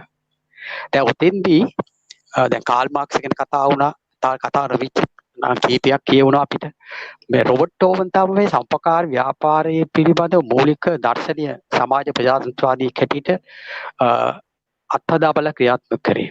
අද මේ අපි දකින කොරෝනා එක පවා මේ නමින් දැක්කේ නැතුවට මේ ලෝක ව්‍යසනය ඔහු දැකලා මේ ධනවාදී කඳවුරටත් අන්ත කොමියුනිස්ට්වාදී කඳවුරටත් නැති මධ්‍යස්ථ ප්‍රතිපත්තියක තමයි සම්පකාර ක්‍රමය ඔහු හඳුන්වලා දුන්නේ. ඒ නිසා තමයි මේකට ආචාර ධර්ම, සාර ධර්ම, ඒ වගේම වරින් වර සංශෝධන වෙච්ච සම්පකාර ප්‍රතිපත්ති වලින් බැඳිච්ච ව්‍යාපාරයක් මේක. මේක හුදෙක් ලාභයේ පදනම් කරගත්ත ව්‍යාපාරයක් නෙවෙයි. පොල් කාලෙදී මේකට ලාභය කියන වචනේ භාවිතා කරෙත් නැහැ. ලාභය කියන හැමතැනකම තියෙනවා සූරා කෑම කියන එක. ඒ නිසා අපි ඒ කාලේ කිව්වේ ගණදොලින් පස්සේ අතිරික්තේ තමයි ඒකත් අයිති මිනිස්සුන්ට. මෙන්න මේ දර්ශනයක් උඩ දැන් මේ ගැන කතා කරන්න දවස් ගාණක් යනවා. සම්පකාර දර්ශනය කියන්නේ මොකද්ද? ප්‍රතිපත්ති මොකද්ද කියන කාරණේ. මේක අධ්‍යයනය කරොත් කේරේ කොච්චර දුරට මනුෂ්‍යයාගේ ජීවිතේට මේක සම්බන්ධද කියලා. එතකොට අද අපි විශේෂයෙන්ම මේ COVID-19ත් එක්ක කතා කරන්නේ මේ පාරිභෝගික පැත්තනේ. ලංකාවේ පාරිභෝගික සම්පකාර සමිතිය බිහි වෙන්නේ 1928 පස්වර වර්ෂක. හරි? ඒත් ඇත්ත වශයෙන්ම ද්‍රවිඩ කම්කරුවන්ගේ එදිරිදා අවශ්‍යතාවන් ඉෂ්ට කරන තමයි මේ කම්කරු සමිතිය බිහි වෙන්නේ. නමුත් ලංකාවේ පාරිභෝගික සම්පකාර සමිති ව්‍යාප්තුනේ නැහැ ශීඝ්‍රයෙන්. ඒකට හේතුව ගාංගවල තිබුණා ද්‍රවිඩ ජාතිකයන්, මුස්ලිම් ජාතිකයන් සහ විශේෂීව දකුණේ ව්‍යාපාරිකයන් විසින් ගම්වල ආරම්භ කරලා තිබුණා සිල්ලර කඩ. ගමේ මිනිසුන්ට ඕන කරන ද්‍රවිඩයකින් සැපෙව්වා. සූරා කෑමත් නොකරා නෙවෙයි. ඒකත් කරා. ඒ නිසා මිනිස්සුන්ට ගමට සම්පකාරයක් ඕනුනේ නැහැ. විදුසේවා සමිතිය. නැත්නම් මේ පාරිභෝගික සම්පකාර සමිතිය. ඒ නිසා 1942 වෙනකොට ලංකාවේ පාරිභෝගික සම්පකාර සමිති 16යි තිබුණේ. මේකේ වැඩි ප්‍රමාණයක් තිබේ වතුර. ඒ වගේම පෞද්ගලික ආයතනයක සහ රාජ්‍ය ආයතන කීපයක තිබුණ ගම්වල තිබෙන්නේ ඒ තරම්.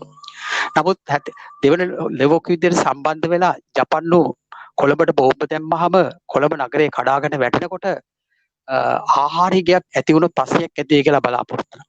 මේවා එක ටිකක් ගැට ගහලා තියෙනවා. ලංකාවේ බටහිර ඉගෙනගත්ත උගත්තු ඉංග්‍රීසි පාලනය යටතේ මේ ස්වයං තීරණ ගැනීමේ අයිතියක් ඉල්ලා සිටින අවස්ථාවක මේ රටේ බිහි වෙච්ච වාමාංශික නායකයෝ උතුරේ සහ දකුණේ නායකයෝ ඉල්ලා හිටියා පූර්ණ නිදහස. ඇත්ත වශයෙන්ම ගාන්ධි වුණත් ඉන්දියාවේ ගාන්ධිලා මුල් කාලේ ඉල්ලුවේ ඔය පූර්ණ නිදහස නෙවෙයි. නමුත් භගවත් සිං කියන තරුණයාගේ ජීවිත කැපකිරීමත් එක්ක තමයි ඒක ආවේ. ලංකාවේ ඒවයි නුනාට මේ ආවා. ඒ නිසා මේ වාමාංශික නායකයෝ අභ්‍යන්තරේ කැරලක් ඇති කළා කිය බයට ඒගොල්ලෝ හිර කරලා දාලා ඊළඟට මේකට විකල්ප හෙව්වා. හැබැයි මේකට විකල්ප දුන්නේ සුදු ජාතිකෝ නෙවෙයි අපේ රටේ බිහි වෙච්ච සෝඩියු ගුණ තිලක වාගේ අය තමයි මේකට විකල්ප හොයලා දුන්නේ. ඔවුන් සලාක්‍රවයක් හඳුන්ලා දීලා සම්පකාර කඩවලින් මේවා බෙදන්න කරා. ඒවට ගමේ මිනිස්සු ඒ කාලේ සමාගම් කඩ කියලා. හැබැයි මේගොල්ලෝ කිව්වා මේ යුද්ධයෙන් පස්සේ මේවා වහලා දානවා කියලා. නමුත් වහන්න බැරි ගියා 1945 යුද්ධය සමාදාන වෙනකොට ලංකාවේ තිබුණ 4004ක ප්‍රමාණයක් ගම්වල විසිරිච්ච සිල්ලර කඩ. මේවා සම්පකාර සමිතියට ඊළඟට ක්‍රියාත්මක වෙන්න පටන් ගත්තයි සමාගම් කඩේ සම්පකාර කඩේ තමයි. ඒකට මේකට මුලින් ඉඳලා වෙච්ච වැඩ තමයි මෙතන කරේ බාණ්ඩ බෙදා හැරීමක්. සලාක පුත් අඳුරලා දුන්නා. ජයවර්ධන මහත්තයා 78 දී ආලෝක කරනකන් අපේ රටේ ආණ්ඩු පෙරළුවේ එපවා මේ හාල් පුත මං හිතන්නේ දන්නව ඇති අහන් ඉන්නයි. එතකොට ඒ නිසා සීල දෙනාගේම අවධානය යොමු වෙනවා මේ පැත්තට. ඉතින් මම එක එක පැත්තෙන් මේ කියාගෙන යන්නේ. එතකොට ඊට පස්සේ 1957 පිලෝත්ගම මහත්තයා විවිධ සේවා සම්පත් කාර්යක්‍රමය හඳුන්වලා දෙනවා. 1969 පිහිට වෙච්ච ලේඩ්ලෝ රිපෝට් එක අනුව වර්තමානයේ ක්‍රියාත්මක වන විශාල ප්‍රාථමික විවිධ සේවා සම්පකාර සමිති ක්‍රමය හඳුන්වලා පාරිභෝගික අංශය. එතකොට අද වෙනකොට ලංකාවේ පාරිභෝගික අංශයේ තරමක අසාර්ථක භාගයට පත් වෙලා තියෙනවා. නමුත් කෝප් සිටි 400කට වැඩි ගාණක් ක්‍රියාත්මක වෙනවා. ප්‍රාදේශික 9000ක් විතර අද 3000කට විතර බැහැලා තියෙනවා. ඒකට හේතුව මේ ප්‍රාදේශික උපයෝග කරගත්තේ ජනසවිය නැත්නම් සමෘද්ධිය බෙදන්න. මේක සම්පකාරයෙන් ඉවත් කරපු ගමන්ම සමහර ප්‍රාදේශික පාත්‍රයන් බැරුව ගියා. හැබැයි මේ COVID-19ත් එක්ක මේ තත්ත්වය අද වෙනස් වුණා. මම හිතන්නේ උත්තරෙත් එහෙම වෙන්න ඇති. අද නැවත වරක් සම්පකාරයේ මිනිස්සුන්ට ඕන කරලා තිබුණා. මම මේක බොහොම විවෘතව කියනවා. අපි ගම්වල 160ක් පාරිභෝගික අවශ්‍ය 60කට වැඩි පාරිභෝගික අවස්ථා ඊට කරේ මේ පාරිසම්පකාර සමිතිය. මොකද ඔය කියන සුපිරි වෙළඳසල් ජාලය මධ්‍යම පන්තිකයන් හොයාගේ ඇරෙන්න ගමට ගියේ නැහැ. ගියත් සමහරට බණ්ඩු මිලට වැඩි ගෙවන්න සිද්ධ වුණා ප්‍රවාහන ගාස්තු. නමුත් සම්පකාර සමිති එහෙම ප්‍රවාහන ගාස්තු අය කරන්නේ නැතුව ගේ ගාවට කියලා බඩු මල්ලක් දෙන තත්ත්වයට පත් වෙලා තියෙනවා. ඒකට මම හිතන්නේ මුළු ලංකාවම අද සාක්ෂි දරනවා.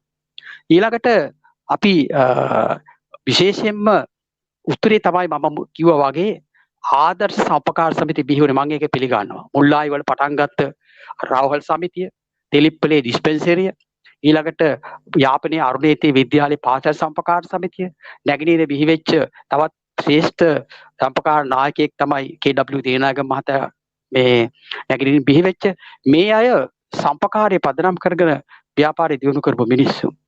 එතකොට ඊළඟට අපි කතා කරනවා නම් ලංකාවේ සනස ව්‍යාපාරය. සනස කියන්නේ අලුත් එකක් නෙවෙයි. මේක සකසුරම් හා ණයදෙන ගනුදෙනු පිළිබඳ සම්පකාර සමිතිය කියන එකේ කෙටි නාමය තමයි මේ සනස කියන්නේ. මේක කිරිවන්දනී මහත්තයා තිබිච්ච මේ වල්ගම සම්මේලනයෙන් පස්සේ දීවල සම්මේලනයෙන් පස්සේ මේකට අලුත් පිරිවරක් දීලා මේකේ අනන්‍යතාවය ගොඩ නැගුවා. මේකේ හොඳ නරක දෙකම තියෙනවා. අද ඔහු සම්පකාර සංවර්ධන බැංකුවක් සනස සංවර්ධන බැංකුවක් දැක්කා ඒගොල්ලෝ ගමන් කරලා තියෙනවා. හැබැයි ඔය කියන විදිහටම මේ සනස සමිතිය අසාර්ථක වෙලා නැහැ. අද අපි දකුණේ අරගෙන බැලුවොත් එහෙම ගම්මට්ටමේ තියෙන හොඳම සංවිධානය සනස සංවිධානය. මේ විවෘත ආර්ථිකත් එක්ක මිනිස්සු තුළ ඇති කරපු චින්තනය නැත්තම් මානසික වෙනසත් එක්ක තමයි මිනිස්සු මේ සුද්ධි මුල්ලේ ඒවා හොයාගෙන ගියේ.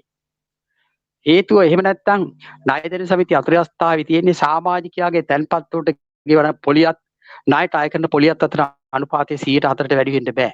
මේක තමයි වෙනත් බැංකු වලින් සම්පකාරය වෙනස් වෙන්නේ. විදුලි සේවා සමිතිය ග්‍රාම බැංකුව සිටින මේක 106ක් හැටියට.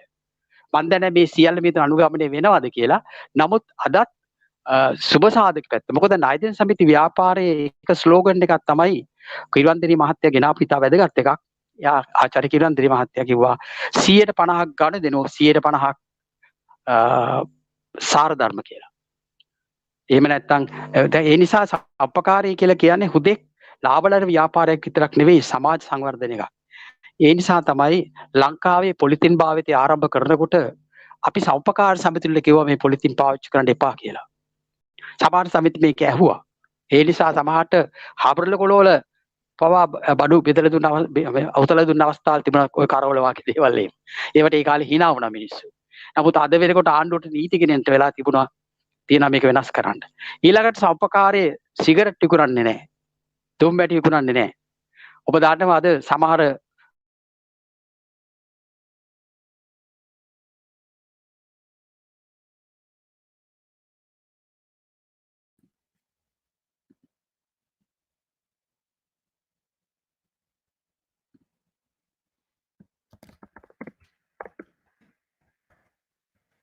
What happened? මම හිතුවේ මට විතරයි ඇහෙන්නේ නැත්තේ කියලා. You know? උලද්දම් මහත්මයා Something Oh, wrong? and මට හිතන්නේ මොකක් හරි ඉන්ටර්නෙට් කනෙක්ෂන් එක හරි මොකක් හරි එකපාරට වෙන්න ඇති. බුලද්දම් මහත්මයා සම්බන්ධ වෙනකම් කැලුම් කෝල් එකක් දීලා බලන්න. අපි රිශ්වින් ට්‍රාන්ස්ලේෂන් එකක් දෙන්න පුළුවන්ද? හරි ඕකේ මම දෙන්න. දැන් මයික් එකේ ඕකේද? Okay. Okay thank you. கூட்டுறவுத்துறை என்பது வந்து உண்மையை உலகத்தில் வந்து ஆரம்பமாகும் போது விவசாயத்தை மையமாக வச்சு உருவாகல, தொழில்துறையை வந்து மையமாக வச்சு தான் உலகத்தில் உருவானது. அடுத்து வந்து கூட்டுறவு வந்து லாப நோக்கத்தை கொண்டது ஒன்று அல்ல. முதல்ல வந்து லாபம் என்ற சொல்லை கூட அவர்கள் பயன்படுத்தலை. மீதம் வருவது என்ற சொல்லை தான் அவங்க பயன்படுத்தினாங்க. அவங்களோட வியாபார நடவடிக்கைக்கு பிறகு வரக்கூடிய மீதத்தை தான் அவங்க குறித்து பயன்படுத்தினாங்களே தவிர லாபம் என்ற சொல்ல கூட அவங்க குறிப்பிடையில. 1928 வந்து நுகர்வோரை மையப்படுத்தப்பட்ட கூட்டுறவு சங்கங்கள் வந்து அதிகமாக தமிழ் தொழிலாளர்களுக்கு தான் தங்களுடைய சேவைகளை வழங்கினது. தெற்கில் வந்து அவற்றுக்கான தேவை இருக்கையில் ஏன்னு கேட்டால் தெற்கில் தமிழர்கள், முஸ்லீம்கள், சிங்களவர்கள் வந்து நிறைய வந்து சிறு கடைகளை வச்சுருந்தாங்க. அப்போ அந்த கடைகள் வந்து அவர் சொல்கிறார் வந்து அதிகமான லாபங்களை பெறையலை என்று சொல்ல முடியாது, ஆனாலும் மக்களுடைய நுகர்வோர் தேவைகளை வந்து அந்த கடைகள் வந்து பூர்த்தி செய்திருக்கிறது. அடுத்த வந்து கூட்டுறவு கடைகளுக்கான தேவை வந்து ஜப்பான் வந்து குண்டுகளை போட்ட போது, கொழும்புல வந்து 2ஆம் உலக யுத்தத்தில் வந்து குண்டுகளை போட்ட போது கொழும்புல வந்து உணவு பற்றாக்குறை ஏற்படும் போது நிலைமை காணப்பட்டது. அப்போ அந்த நிலைமையை ஈடு செய்கிறதுக்கு வந்து கூட்டுறவு சங்கங்களில் தேவைகள் வந்து உணரப்பட்டது. பிறகு வந்து யுத்தம் முடிஞ்சதோட அந்த தேவையோட இது வந்து குறைவடைஞ்சுது. அடுத்தது வந்து இலங்கையை பொறுத்தவரையில் மேற்கு நாடுகளில் கல்வி கற்று போட்டு வந்தாலும் கூட இங்கிருந்து இடதுசாரி தலைவர்கள் வந்து முழுமையான சுதந்திரம் வேணும் என்று கேட்டார்கள். ஆனால் இந்தியாவில் மகாத்மா காந்தி கூட ஆரம்பத்தில் அப்படி கேட்கல. பகவத்சிங் என்ற இளைஞர் கொல்லப்படும் வரையும் கூட மகாத்மா காந்தி வந்து முழுமையான சுதந்திரத்தை கேட்கல. ஆனால் இலங்கையிலிருந்து இடதுசாரி தலைவர்கள் வந்து முழுமையான சுதந்திரத்தை கேட்டார்கள். அப்போ அதை வந்து மாற்றீடு செய்ய வேண்டிய தேவை வந்து உள்நாட்டு தலைவர்களுக்கு ஏற்பட்டது. அப்போ வந்து 1945ஆம் ஆண்டு வந்து கூட்டுறவுன்றதுல இருந்து மாறி சங்க கடைகள் ஏற்படுத்தப்படுது. கிராமிய மட்டங்களில் வந்து சங்க கடைகள் வந்து அடுத்து வந்து இலங்கையில் வந்து அரிசி ஆட்சியை மாற்றக்கூடிய ஒரு விஷயமாக 1977 வந்து ஜிஆர் ஜெயவர்தன வந்து திறந்த பொருளாதார கொள்கையை கொண்டு வரும் வரை அரிசின்றது வந்து ஆட்சியை மாற்றக்கூடிய ஒரு விஷயமாக கூட இருந்தது. 1969ஆம் ஆண்டில் தான் இன்றைய நுகர்வோர் கூட்டுறவு சங்கங்களுக்கான சட்டம் மூலம் வந்து நிறைவேற்றப்படுது. 400 கோப் சிட்டிகள் கூட்டுறவு கடைகள் வந்து கோப் சிட்டி வந்து நாட்டில் இருக்குது. அது இல்லாமல் கூட்டுறவு கடைகள் வந்து 900 வந்து இருந்தது நாட்டில். ஆனால் இன்றைக்கு 300 குறைவடைஞ்சிட்டு. காரணம் என்னென்னு கேட்டால் அதை வந்து ஜனசக்தியையும் சமூகத்தையும் விநியோகிக்கிறதுக்கான இடம் மட்டும் பாவிச்சதால ஏற்பட்ட நிலைமை. அடுத்தது இன்றைக்கு இந்த COVID-19 ஏற்பட்டிருக்கிற நிலைமையில மீண்டும் கூட்டுறவு சங்கங்கள் தேவை வந்து கிராமங்களில் உணரப்படுது. இன்றைக்கு நகரங்கள் உள்ள தேவைகள் வந்து பெரும் வணிக நிறுவனங்கள் வந்து பூர்த்தி செய்தாலும் கிராம மக்களுக்கான உணவு அன்றாட தேவையை வந்து 60% வந்து இன்றைக்கு வந்து கூட்டுறவு சங்கங்கள் தான் பூர்த்தி செய்திருக்கின்றன. அந்த வகையில் வந்து அது ஒரு குறிப்பிடத்தக்க ஒரு வெற்றி என்றவர் குறிப்பிட்டார். அடுத்து வந்து வடக்கில் வந்து கூட்டுறவு சங்கங்கள் ஆரம்ப முதலே வந்து வெற்றிகரமாக செயல்பட்டிருக்கின்றது என்றது மீண்டும் ஒருவர் குறிப்பிட்டு மூளாய் வைத்தியசாலை போன்றவற்றை குறிப்பிட்டு KW திசநாயகம் போன்றவர்கள் வந்து இதுக்கு முன்னோடியாக செயல்பட்டதையும் குறிப்பிட்டார். அடுத்து வந்து சனசையை பற்றி குறிப்பிடும்போது சனசை வந்து உண்மையாக தோல்வி அடையில தெற்கில் இன்றைக்கும் ஒரு நல்ல நிதி நிறுவனமாக அது வந்து செயல்பட்டு தான் வருகிறது. அடுத்தது சனசை உருவாக்கும் போது அவங்க ஒரு விதிமுறையை வகுத்து கொண்டார்கள். அதாவது சேமிப்புக்கு வழங்கக்கூடிய வட்டிக்கும் கடனில் பெறக்கூடிய வட்டிக்கும் இடையிலான வித்தியாசத்தை வந்து 4% மேலே போகக்கூடாது. அந்த வித்தியாசம் வந்து 4% மேலே போகக்கூடாதுன்ற ஒரு விதிமுறை அவர்கள் உருவாக்கி கொண்டார்கள். அதே போல் வந்து இன்றைக்கு அரசாங்கங்களுக்கு இருக்கக்கூடிய பல தீர்மானங்கள் அன்றைக்கே வந்து கூட்டுறவு சங்கங்கள் மேற்கொண்டிருந்தது. உதாரணமாக பொலித்தீன் வேண்டாம் என்ற ஒரு தீர்மானத்தை அன்றைக்கே வந்து கூட்டுறவு சங்கங்கள் ஆரம்பத்தில் எடுத்திருந்தன. பல கூட்டுறவு சங்கங்கள் பொருட்களை விற்கும்போது இலைகளை கூட கருவாடு போன்றவற்றை விற்கும்போது இலைகளில் கூட சுற்றி கொடுத்தாங்க அந்த உணவு பொருட்களை வாடிக்கையாளர்களுக்கு விற்பனை செய்யும்போது. அப்போ அந்த நேரங்களில் வந்து நிறைய பேர் அதை பார்த்து சிரித்தாங்க. ஆனால் இன்றைக்கு அரசாங்கமே வந்து பொலித்தீன் வேணாம் என்று ஒரு சட்டத்தை கொண்டு வர அளவுக்கு நிலைமை போயிருக்கு அப்படின்னு அவர் குறிப்பிட்டார். அதோட வந்து அவருடைய இணைப்பு துண்டிக்கப்பட்டது. கௌஷிக். தேங்க்யூ ரிஷ்வின். මම හිතන්නේ බුලත්ගම මහත්මයා තාමත් සම්බන්ධ වෙලා නැහැ. බුලත්ගම මහත්මයා ඉන්නවද? මම හිතනවා බුලත්ගම මහත්මයාට සම්බන්ධ වෙන්න බැරි වෙලා තියෙනවා කියලා. මහේෂිකා සහ ප්‍රභා අත උස්සලා තියෙනවා ප්‍රශ්න අහන්න. එතකොට ඔයාලගේ ප්‍රශ්න අහිලන්ට නම් ඔයාලට පුළුවන් ඉදිරිපත් කරන්න. ඒ වගේම මිට කලින් අහපු ප්‍රශ්නවලට අර chat section එකේ අහපු ප්‍රශ්නවලට අහිලන් උත්තර දුන්නා. Ahilan, if you want to share more views on the questions that were raised in the chat section, you can do after Maheshika's and Prabha's questions. Maheshika? Mute. No, yeah, okay, you already raised the question. Prabha? Your mic is... Hello. මේක මේ අයිලන්ගෙන් මේ හන්ඩෝ translate කරන්න පුළුවන් නේද මේ ප්‍රශ්නේ? ඔව් පුළුවන් කියන්න. අයිලන්ගෙන් අහන්න ඕනේ දැන් මේ විශේෂයෙන්ම උතුරට වඩා මේ දකුණේ මේ සම්පකාර ව්‍යාපාරය ගැන අපි කතා කරද්දී අයිලන් දැන් මතයක් ඉදිරිපත් කරා මේ ස්ටේට් එකෙන් යම් කිසි ආකාරයකට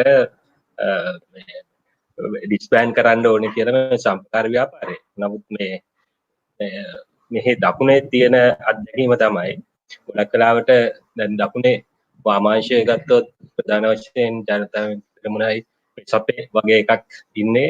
ගොඩක් මේ සම්පකාර ව්‍යාපාරය ඒගොල්ලන්ගේ එජෙන්ඩා එකෙන් ගොඩක් එහා තියෙන. ඒකට ප්‍රධාන මම හිතන්නේ මේ ස්ට්‍රක්චරල් ගැටලුවක් තියෙනවා. මොකද ඒකේ හයිරාකිකල් ව්‍යුහයත් එක්ක සම්පකාර ව්‍යාපාරයේ මේ ඩෙමොක්‍රැටික් ස්ට්‍රක්චර් එක ගලපන්න අමාරු එකක්. ඉතින් එතකොට UNP එක සම්බන්ධයෙන් ගත්තොත් ඒ ඉතිහාසය ඇතුළෙම සම්පකාර ව්‍යාපාරයේ යම්කිසි ප්‍රතික්ෂේප කිරීමකට ලක් වෙලා තියෙනවා. එතකොට දකුණේ බොහෝ විට සම්පකාර ව්‍යාපාරය සම්බන්ධ වෙන්න තියෙන්නේ ජාතිකවාදී මෙහි තියෙන රාජ්‍ය විපත් එක්ක. එතකොට මේ වගේ ගැටලුවක් අහිලන් කොහොමද මේ එයාගේ උතුරේ අත්දැකීමත් එක්ක විග්‍රහ කරගන්නේ කියන එක පොඩ්ඩක් අහන්න කැමතියි. මම ඇහෙනවද? හලෝ බුලග්ග මහත්මයා අපිට ඇහෙනවා. අපි ඔයා ගිය වෙලාවේ මේ පොඩි ප්‍රශ්නයක් ඇහුවා. මම හිතන්නේ ඒ ප්‍රශ්නෙට අපි උත්තර දීලා ඊට පස්සේ අපහු බුලග්ග මහත්මයාගේ කතාවට යමු වෙන්න. හරි. ප්‍රශ්නේ මොකද්ද? ප්‍රශ්නේ අහිලන්ට තමයි ප්‍රශ්නේ. මම හිතන්නේ බුලත්ක මහත්තයාට අවස්ථාව දෙමු නේද? එයාගේ ඉන්ටර්නෙට් සම්බන්ධයේ තියෙන ප්‍රශ්නෙත් එක්ක. අපි මම මේ ප්‍රශ්නේ සටහන් කරගත්තා. මම අහිලන්ට ඒක යොදවන්නම්. සහ මම හිතන්නේ මේ ප්‍රශ්න බුලත්ක මහත්තයාටත් අදාළ වෙයි. මොකද ඔහු දකුණ මේ අත්දැකීම් කතා කරන හින්දා. හරි. මහත්මයා එක කතාවේ ඉදිරිපත් කරන්න. හලෝ. ඔව් බුලත්ක මහත්මයා ඇහෙනවා. ඔව් පස්සේ කිව්වද මට? නෑ ඒ ප්‍රශ්නේ අපි පස්සේ කතා කරමු. දැන් ඔබතුමාගේ අදහස් ඉදිරිපත් කරන්න. right. මම දැන් මේ සම්පකාරය ගැන මේ පැයකින් දෙකකින් කතා කරලා ඉවර කරන්න බෑ. නමුත් මං හිතන්නේ ඔබතුමාලාගේ බලාපොරොත්තුව තියෙන්නේ අපි අනාගතේ මොකද්ද කරන්න ඕන කියන එකනේ. මේකත් එක්ක අපි ඉතිහාසයෙන් පාඩම් ඉගෙනගෙන අනාගතේ මොකද්ද කරන්න කියන එකනේ. ඇත්ත වශයෙන්ම මේ කොයිඩ් වයින් මේ වසංගතය ඉවර වෙනකොට ලංකාවේ සම්පකාර සමිති බරපතල අර්බුදයට මුහුණ දෙනවා. ඒකට හේතුව එකක් පාරිභෝගික සමිති. ඔබ දන්නවා රජය විශේෂයෙන්ම සමහර ඒ වගේ හාල්වල සැමන් වල පරිප්පු වල පාලන මිලක් ඇති කරා. මේ ඇති කරන වෙලාව වෙනකොට සම්පකාර සමිතිය අවුරුද්දට ගෙවන්න මේ ඔක්කොම බඩු රැස් කරගෙන හිටියේ. එතකොට ආණ්ඩුව එකපාරට මිල අඩු කරපු ගමන්ම රුපියල් 165ට ගත්ත සැමන් ටින් එක රුපියල් 100ට දෙන්න සිද්ධ වුණා. පරිප්පු රුපියල් 65ට දෙන්න සිද්ධ වුණා. නමුත් පුද්ගලික අංශ වාගේ සමහර අය වාගේ මේක හැංගුවෙත් නැහැ. වැඩි මිලට වික්කෙත් නැහැ. පාඩු ලබාගෙන සම්පකාර සමිති මිනිස්සුන්ට මේ බාණ්ඩ ටික දුන්නා. ඒකේ දුන්නාම මොකද වෙන්නේ? හැම සම්පකාර සමිතියක්ම ලක්ෂ ගණන් පාඩු ලැබුවා. අනිත් එක ඔබ දන්නවද හාල් මෝල් වලින් හාල් ටික පිට කරාට පස්සේ තමයි හාල් වල මිල අඩු කරේ. එතකොට හාල් මෝල් හිමියට පාඩුවක් වුණේ නැහැ. මේ හාල් ටික සම්පකාර සමිති වලට ගියාට පස්සේ මිල අඩු කරපුවම සම්පකාර සමිති වලට සිද්ධ වුණා. ඒකත් පාඩුවට දෙන්න. නමුත් ඒ අය ඒ පාඩු විඳගෙන සම්පකාර සමාජිකයන්ට අනිත් පාරිභෝගිකයන්ට මේ ටික දුන්නා. අනිත් පැත්තෙන් රජය කිව්වා මේ ණය වාරික කපන්න එපා කියලා. නමුත් මං හිතන්නේ බැංකුවත් ස්ලීසින් සමාගම් මේක හරියට ක්‍රියාත්මක නැහැ. නමුත් සම්පකාර සමිති ඒ දේ කරගෙන යනවා. මම එක උදාහරණයක් කියනවා නම කිව්වට කවන්නේ නැහැ. ලංකාවේ වැඩිම සමාජික සංඛ්‍යාවක් ඉන්න ලක්ෂ 2කට සමාජික සංඛ්‍යාවක් ඉන්න අධ්‍යාපන සේවකයන්ගේ සම්පකාර සමිතිය. එතකොට ඕන් ඔක්කොම රාජ්‍ය සේවකයෝ. ඕන්ගේ දැන් වැටපින් අඩු කරන රස කළ තියෙන්නේ මේ සමිතිය බරපතල මුදවදින මොකද දෙන. මේ විතරක් නෙවෙයි සෞඛ්‍ය දෙපාර්තමේන්තුවේ සමිති ගණනාවක් තියෙනවා. වරාය සමිතිය තියෙනවා. මහජන බැංකු සමිතිය තියෙනවා. පිරිසන්දේ සමිතිය තියෙනවා. මේවා ලොකු ආර්ථික අර්බුදයට අනාගතේ මුහුණ දෙනවා. මං හිතන්නේ වෙන්නේ මේකෙදී සම්පකාර ව්‍යාපාරයේ දැන් මේ රජයේ ඇත්තටම අවංකවම මේ සෞභාග්‍යයත් එක්ක මේ ක්‍රමය වෙනස් කළ යනවා නම් මේක සම්පකාර ක්‍රමය අපි ප්‍රයෝග කරගන්නට ඕනේ. මොකද අපේ රටේ අත්දැකීම් ගොඩක් තියෙනවා. මම අපි කැමති මේක අහන් ඉන්න සම්පකාර ලැබියා තියෙන මිනිස්සුන්ට අධ්‍යයනය කරන්නට අපේ රටේ ඌව පළාතේ කැප්පෙටිපොළ ප්‍රදේශයේ පාලුගම කියන එකේ ලින්ක් අප් සිස්ටම් කියලා එළවලු ගොවීන්ගේ සම්පකාර ක්‍රමයක් තිබුණා. ආයතන සමිතිය තිබුණා. කුෂිකර්ම සමිතිය තිබුණා. පාරිභෝගික සමිතිය තිබුණා. මේ මිනිස්සුන්ගේ එළවලු වලට මිලක් අරන් දුන්නා. ණය ටික අරන් දුන්නා. පාරිභෝගික වාහන ටික දුන්නා. මෙන්න මේ විදිහේ කරා. මේක පස්සේ ස්වීඩන් ජාතිකයෙක් කියලා මේක අධ්‍යයනය කළා ලෝකේ පොතක් ලිව්වා. අද මේ පොත උපයෝග කරගෙන ඊශ්‍රායල වගේ රටවල මේ ක්‍රමේ ක්‍රියාත්මක වෙන අපේ රටේ ඒක අසාර්ථක වුණා. අසාර්ථක වුණා කියන්නේ අසාර්ථක කර ඇත්තම කියනවනේ. ඊළඟට ගොවි ජනපද ව්‍යාපාරයත් එක්ක මම කලිමුත් කිව්වද මන් දන්නේ ගොවි ජනපද ව්‍යාපාරත් එක්ක විශේෂයෙන්ම රජරට ප්‍රදේශවල එහෙම පටන් ගත්තා කැප් සොසයිටි කියන්නේ ගොවි ද්‍රව්‍ය නිපදවනන්ගේ අලෙවිකරන්ගේ සම්පකාර සමිති කියලා. ගොවියාගේ අවශ්‍යතාවය ටික මේක ඉෂ්ට කරා. මේකේ තිබෙන ප්‍රජාතන්ත්‍රවාදී පාලනයක්. මේකේ හිටියේ සාමාන්‍ය ගොවියෝ සභාපතිවරු එහෙම. මේකේ කරේ මොකද්ද? ගොවියාගේ එදොම් ටික දුන්නා ණයට. ඔහුගේ වී ටික සල්ලි වලට ගත්තා. වෙනත් භාණ්ඩ ගත්තා. ඔවුන්ට අවශ්‍ය කරන පාරිභෝගික භාණ්ඩ ටික දුන්නා. මෙන්න මේ විදිහට මේ වාගේ ලෝකෙටම ආදර්ශයක් දුන්න සම්පකාර ක්‍රමයක් අපේ රටේ තිබුණා. අපේ රටේ රබර් සමිතිය තිබුණා. පොල් සමිතිය තිබුණා. තේ නිෂ්පාදන අද සමහර ඒවා තියෙනවා. මේ හැම ශේෂ්ත්‍රිකම සම්පකාර සමිතිය තිබුණා. ඉතින් ඒ නිසා අද මේ හැම එකටම පිළිතුරක් තියෙනවා. ඔබ දන්නවා මම මේ නම් කිව්වට කවන්නේ ඒගොල්ලෝ මැත් එක අමනාපෙන්නේ ගන්න අපේ රටේ තියෙන මාක්ෆෙඩ් අලෙවි සංගමය කියලා එකක්. මේ අලෙවි සංගමේ පටන් ගත්තේ උතුරෙන් ඉස්සෙල්ලා මේක පටන් ගත්තේ. උතුරේ තිබුණා ගොවි ද්‍රව්‍ය නිපදවනගේ සම්පකාර සමගිය කියලා එකක්. මේකත් එක්ක ඒකාබද්ධ කළා තමයි මේ අලෙවි සංගමේ පටන් ගත්තේ. මේකේ පරමාර්ථුනේ දේශීය කුසකර්ම නගා හිටවන්න. මේගොල්ලන්ගේ හැමතැනම ශාඛාවල මට මතකයි පීරදින විශ්වවිද්‍යාලයට ඕන කරන එලෝල් ටික දුන්නේ මේ අලෙවි සංගමේ.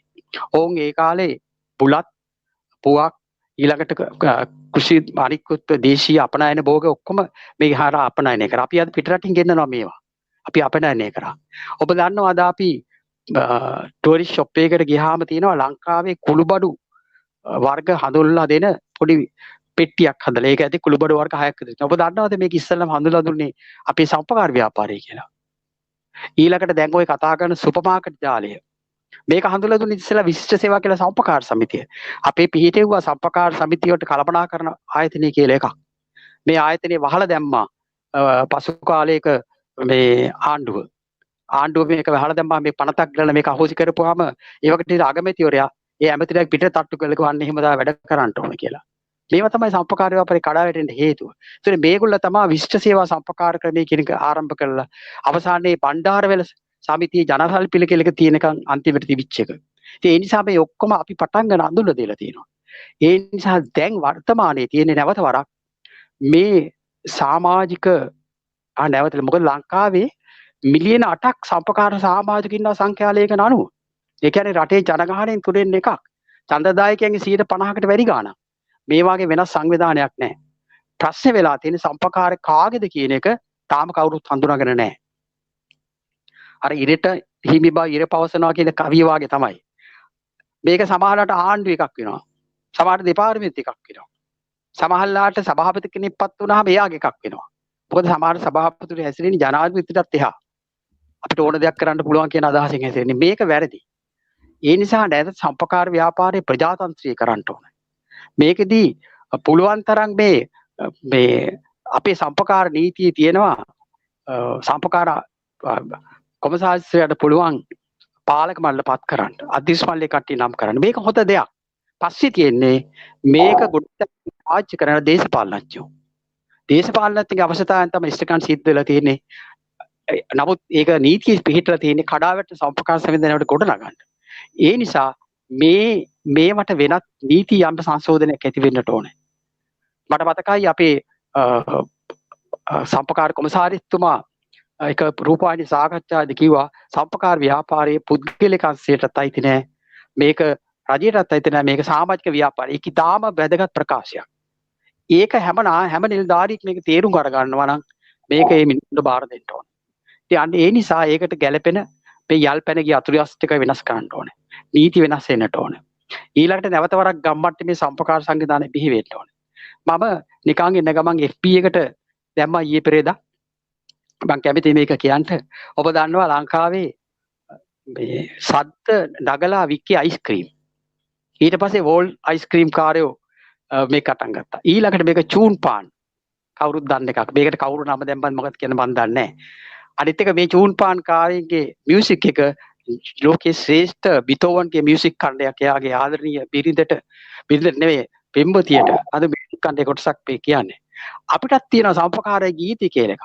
මම යෝජනා කරන්නේ මොකද්ද?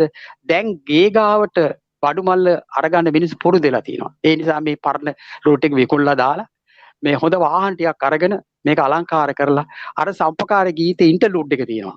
එහෙම නැත්නම් ඒකේ මියුසික් ට්‍රැක් එක අරගෙන ඒ ශබ්දයට මිනිස්සු හුරු කරලා ගේ ගාවට ගිහලා බඩු ටික දෙන්න ක්‍රමයක් අපිට හදා ගන්න පුළුවන්. ඊළඟ අනිත් පැත්තෙන් ණයදෙන සමිති පැත්තෙන් ඔය ලාභම පෙන්නනවා කියන කාරණේ ටිකක් එහාට ගිහිල්ලා පුළුවන් තරම් තවදුරටත් සමාජිකයාට ණය දෙන සමිතිය ග්‍රාමීය බැංකුව සමාජිකයාට වඩාත්ම සාර්ථක ක්‍රමයකට හැදෙන්න ඕනේ. ඒ වගේම ගොවි සමිති විශේෂයෙන්ම කෘෂිකාර්මික සමිති නැති බිහි වෙන්න ඕනේ. හැබැයි ඒ සමිතිවල කටයුතු වෙලා තියෙන්නේ මිනිස්සුන්ට නිකන් බොරු මේ බලාපොරොත්තු දෙන එක නෙවෙයි. ඒ සමිති බලපෑදී කෘෂිකාර්මික සැලැස්මක් හදන්න ඕනේ. හදලා මේ ප්‍රදේශීය වගා කරන්න පුළුවන් දේවල් වගා කරන්න ඕන කියන මුල්‍ය සහන උපදේශ සේවා සපයන්න ඕනේ. මොකද ගවක ඉන්නවා සංගල්ධාරි 7-8 දෙනෙක්. මේගොල්ලෝ ඔක්කොම එකතු කරන්න ඕනේ. ඊට පස්සේ යාගේ නිෂ්පාද ටික මිලේට ගන්න ක්‍රමයක් තියෙන්න ඕනේ. අපේ මහා සංගම් 13ක් තියෙනවා. මේ 13න් සමහර ඒවා නාමට විතරයි බෝඩ් වලට විතරයි තියෙන්නේ. ක්‍රියාත්මක වෙන්නේ නැහැ. ඒ වගේ අරමුණෙන් බැහැරවල තියෙන්නේ. මේ මෑතදී සම්පකාර කොමසාරිතුමා රැස්වීමක් ඇඳවලා මේ ආයතනවල අරමුණු වෙනස් කරන්න ඕන කියන කතා ඉතාම හොඳ දෙයක් ඒක. ඇත්ත වශයෙන්ම මේ ආයතන ඒ අරමුණු වල නෙවෙයි අද යන්නේ. ඇවිල්ලා තියෙන වැඩ කරන්නේ වෙන වැඩක්. මෙන්න මේ විදිහට තමයි ලංකාවේ නැවත වරක් මේ සම්පකාර ව්‍යාපාරය ශක්තිමත් කරන්න ඕන. මේක රාජ්‍ය මැදිහත් වීම නෙවෙයි අනුග්‍රහය අවශ්‍ය වෙන්නේ. අද තියෙන්නේ මැදිහත් වීම. අරක කරන්න මේක කරන්න. මම නම් දකින්නේ විදුලි සේවා සම්පකාර සමිති බංකොලොත් තුනේම ආණ්ඩුවේ වැඩ ක්‍රියාත්මක කරන්නේ. පාසල් දිවාහාරය දුන්නා, ජනසවිය දුන්නා, සමෘද්ධි දුන්නා. සල්ලි එනකොට මාස 2ක් ගිහිල්ලා. අයිරා වලින් තමයි මේ බඩු ටික බෙදුවේ. නැත්තම් පත්‍ර වල යන ඕන සම්පකාරේ බඩු දුන්නේ නැහැ කියලා. ඒ නිසා අන්තිමට ගණන් හදලා බලපුවාම මේගොල්ලන්ට පාඩුයි. ඇයි? අර අයිරා පොලිය ගිහිල්ලා මොකද අයිරාවෙන් තමයි අර බඩු ගේන සල්ලි වියදම් කළේ. මේ ගැන කවුරු කතා කරන්නේ නැහැ. හරි? නමුත් මේක කවුරු හරි කියන්නේ මෙන්න මේකයි ඇත්ත වශයෙන්ම වෙලා තියෙන්නේ සම්පකාරය. මෙන්න මේ தත්ත්වයේ තේරුම් අරගත්තොත් අපිට පුළුවන් අලුත් සම්පකාර ව්‍යාපාරයක් නැවත ගොඩනගන්න. හැබැයි ව්‍යාපාරය කියන්නේ හුදෙක් ව්‍යවසායකයක් නෙවෙයි. ව්‍යවසායකයත් එක්කම යන්න ඕනේ සමාජ සංවර්ධන වැඩපිළිවෙලක් මේ තුල තියෙන්න ඕනේ. ඒ වගේම සම්පකාර අධ්‍යාපන මධ්‍යස්ථාන මීට වඩා හරවද්දයක් කෙරෙන්න ඕනේ. පොල්ගොල්ල සම්පකාර විද්‍යාලයේ ජාතික සම්බන්ධ ආයතනයට පත් වුණා. ඊළඟට තවත් පට්ටමේ තියෙනවා සම්පකාර දෙපාර්තමේන්තුවේ තියෙනවා සනස මණ්ඩපයේ තියෙනවා. මේ වගේ සම්පකාර අධ්‍යාපනය වර්තමානයේ සම්පකාර ව්‍යාපාරයට ගැළපෙන විදිහට වෙනස් වෙන්න ඕනේ. අද මේ හැම එකක්ම උත්සාහ කරන ලාභ ලබන හැටි කියලා දෙන්න. ගුණධර්ම වගාවක් ගැන කියවෙන හරි අඩුයි. කියන්නේ කොහොම හරි ලාභ ලබන්න. ලාභ ලබන්න ඕන ව්‍යාපාරයක් ගෙනියන්න. නමුත් ඒකට වෙයි සම්පකාර ව්‍යාපාරය ඊට වඩා වෙනත් දර්ශනයක් වෙනවා. මොකද සම්පකාර ප්‍රතිපත්ති 7 අරගෙන බැලුවොත් එහෙම මේ ප්‍රතිපත්ති 7 තියෙන්නේ සමාජයක් මෙහෙම විදිහේ බලන්න අන්තිම ප්‍රතිපත්ති අරගෙන සමාජයේ කෙරෙහි නැත්තම් ප්‍රජාවකේ සැලලිවත් වීම. අද ඒක නැති නිසා නේද මේක උනේ. ප්‍රජාව කෙරෙහි කියන්නේ මිනිස්සු විතරක් නෙවෙයි. මිනිස්සු ජීවත් වෙන පරිසරය, ගහකොළ, සතා සර්පයා මේ සියලු දේවල් සම්පකාරයෙන් ආරක්ෂා කරා. එතකොට ඒ 6 වෙනි ප්‍රතිපත්තිය අද මේ කොරෝනා වායයක් එන්නේ මේ ප්‍රතිපත්ති හරියට ක්‍රියාත්මක වුණා නම් ඊළඟ ඊට කලින් උඩින් තියෙන ප්‍රතිපත්තියේ සම්පකාර අතර සම්පකාර අද තියෙනවද? කුලල් ගා ගන්න. මේ පාඩ බඩු බෙදන්න ගිහිල්ලත් මායින් පැන්නයි කියලා කුලල් ගා ගත්තන් නැතුවම නෙවෙයි මේවා කියන එක අතරතුරේ. අනේ ඒ නිසා මෙන්න මේ වාගේ බුද්ධමය සංවාදයක් මගේ ඉතාම හොඳ වැඩක් මේගොල්ලෝ කරන්නේ. හැබැයි මේක මුළු මහත් ජනතාවටම ඇහෙන්න කියන්න තියෙනවා නම් ඉතාම වටිනවා. අනේ ඒ නිසා ඉන්නේ මේ පැත්තෙන් අපි හිතන්න පටන් ගන්නවා සම්පකාර දෙපාර්තමේන්තුව, දේශපාලන අධිකාරිය, ඒ වගේම සම්පකාර නායකයෝ සහ සම්පකාර ප්‍රජාව සම්පකාර සියකෝ අපේ රටේ ඉන්නවා 41000කට ආසන්න සම්පකාර සියකෝ පිරිසක්. මේකෙන් 21000ක් විතර ඉන්නේ විවිධ සේවා සම්පකාර සමිතිවල. ඔබතුමාලා දන්නවද පහුගිය කාලේ ඔය අනිත් තැන්වල අරයා වැඩ කරනවා මෙයා වැඩ කරනවා අරයා මලු බෙදනවා කියලා පෙන්නවා. නමුත් අපි කී දෙනෙක් දැක්කද මාධ්‍ය හරහා අපේ සම්පකාර සියකෝ උදේ 7ට ඇවිල්ලා රෑ 10 12 වෙනකන් ඒ බඩු ටික පැක් කරලා එතනම කොහේ හරි වැටලා නිදාගෙන පහෝදා මුහුණ හදන අය වැඩ කරපු අය ගැන අපි කතා කරලා තියෙනවද? මේක තමයි සැබෑ තත්ත්වය. අපි දැස්සල්ලා බලන්න ඕනේ. අපි රූපවාහිනිය දකින්නේ සමහරලාට ඒගොල්ලන්ට දැන්නීම් දෙන අයගේ ඒවා විතරයි. මාධ්‍ය තරහ වීම ඇත්ත එක නමුත් ඇත්ත කියන්න ඕන. ඒගොල්ලන්ගේ දැන්නීම් දෙන අයට ප්‍රමුඛතාවය දුන්නාට කවුද සම්පකාරය ගැන කතා කරේ? 70%ක් ගමේ බඩු ටික පිටියේ සම්පකාරය කියන එක කවුද කියන්නේ? අඩු ගානේ සම්පකාරයවත් කියන්නේ. මෙන්න මේ නිසා මේ අපිට ඇවිල්ලා තියෙන මුළු ලෝකෙම සම්දිස්ථානයක්. සම්පකාර විතරක් නෙවෙයි. අපි සිතුම් පැතෙම් වලට බර්ටන් සල් සාමි එක වෙලාවක කියනවා පරමාණු බෝම්බකින් ජලකර බෝම්බිකන විනාශය වගේ දහස් ගුණයක විනාශයක් සංස්කෘති පරියාශයෙන් කරන්න පුළුවන් කියලා. අද ඒක නෙවෙයිද වෙලා තියෙන මේ ලෝකෙම අපේ රටේ. අද තරුණ පරපුරට සම්පකාරය වටා ගොඩනැගෙන්නේ නැහැ. ඇයි ඒ? එකක් තමයි සමහරට තරුණයන් එන්න දෙන්නේ. මේ නිසා තමයි 1992 අංක 11 සංශෝධනයේ ගේනකොට අනිවාර්ය කරේ වයස අවුරුදු 18ත් 35ත් අතර අනුගාමී තරුණෝ දෙන්නෙක්ව සම්පකාර සමිතිවල අධ්‍යක්ෂ මණ්ඩලෙ ඉන්න ඕනේ කියලා. ඒක ජයලත් වාර්තාවත් පදනම් කරගෙන අපි කරාවේ. නමුත් අද ඒක ඉඳ තියෙනවා. අද කීයක එහෙම ඉන්නවද? සම්පකාරිකෝ ඈත් වෙලා තියෙනවා. මොකද ඒගොල්ලන්ට අවශ්‍යතාවය නැහැ.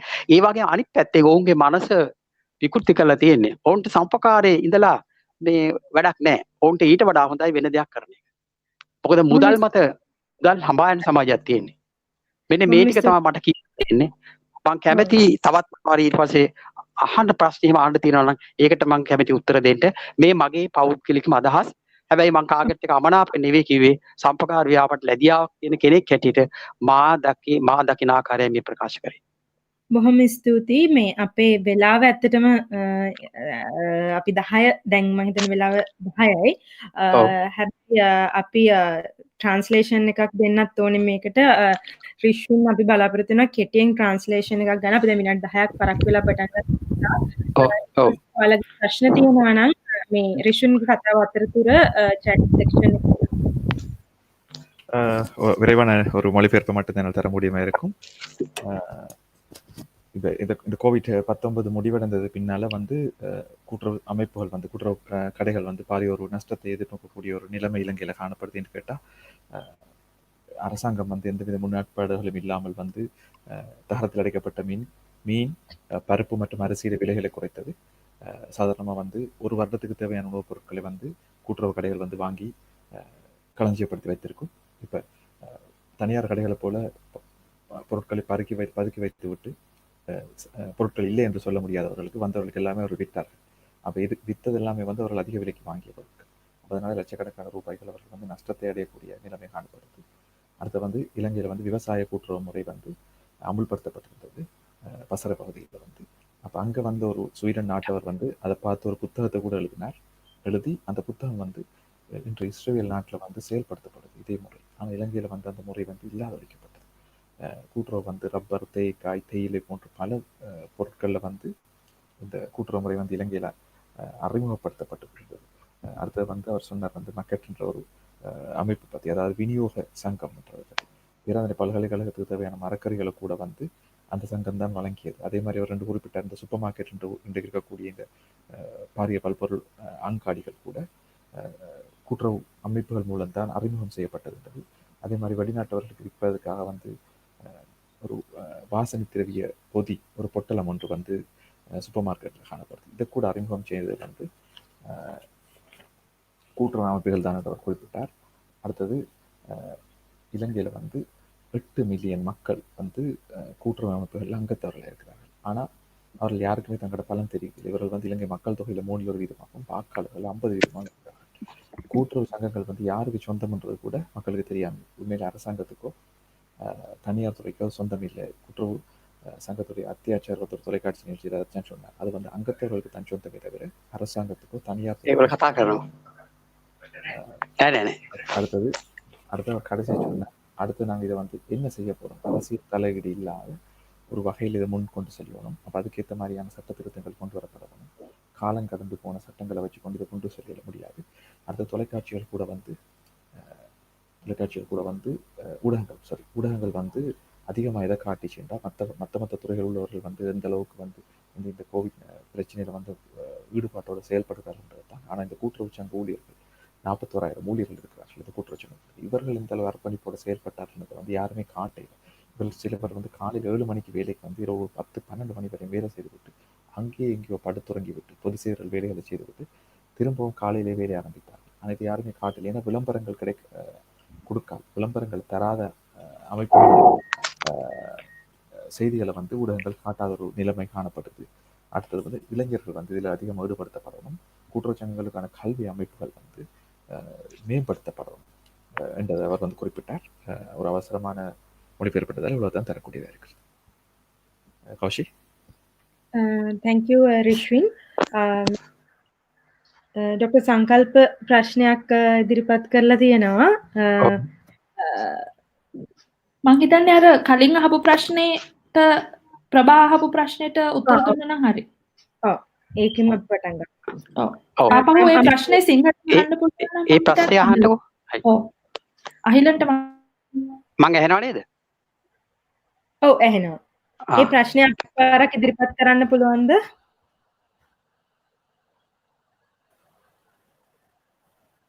සිංහලෙන්ද ඕනේ ඉංග්‍රීසි වලින්ද? නෑ සිංහලෙන්.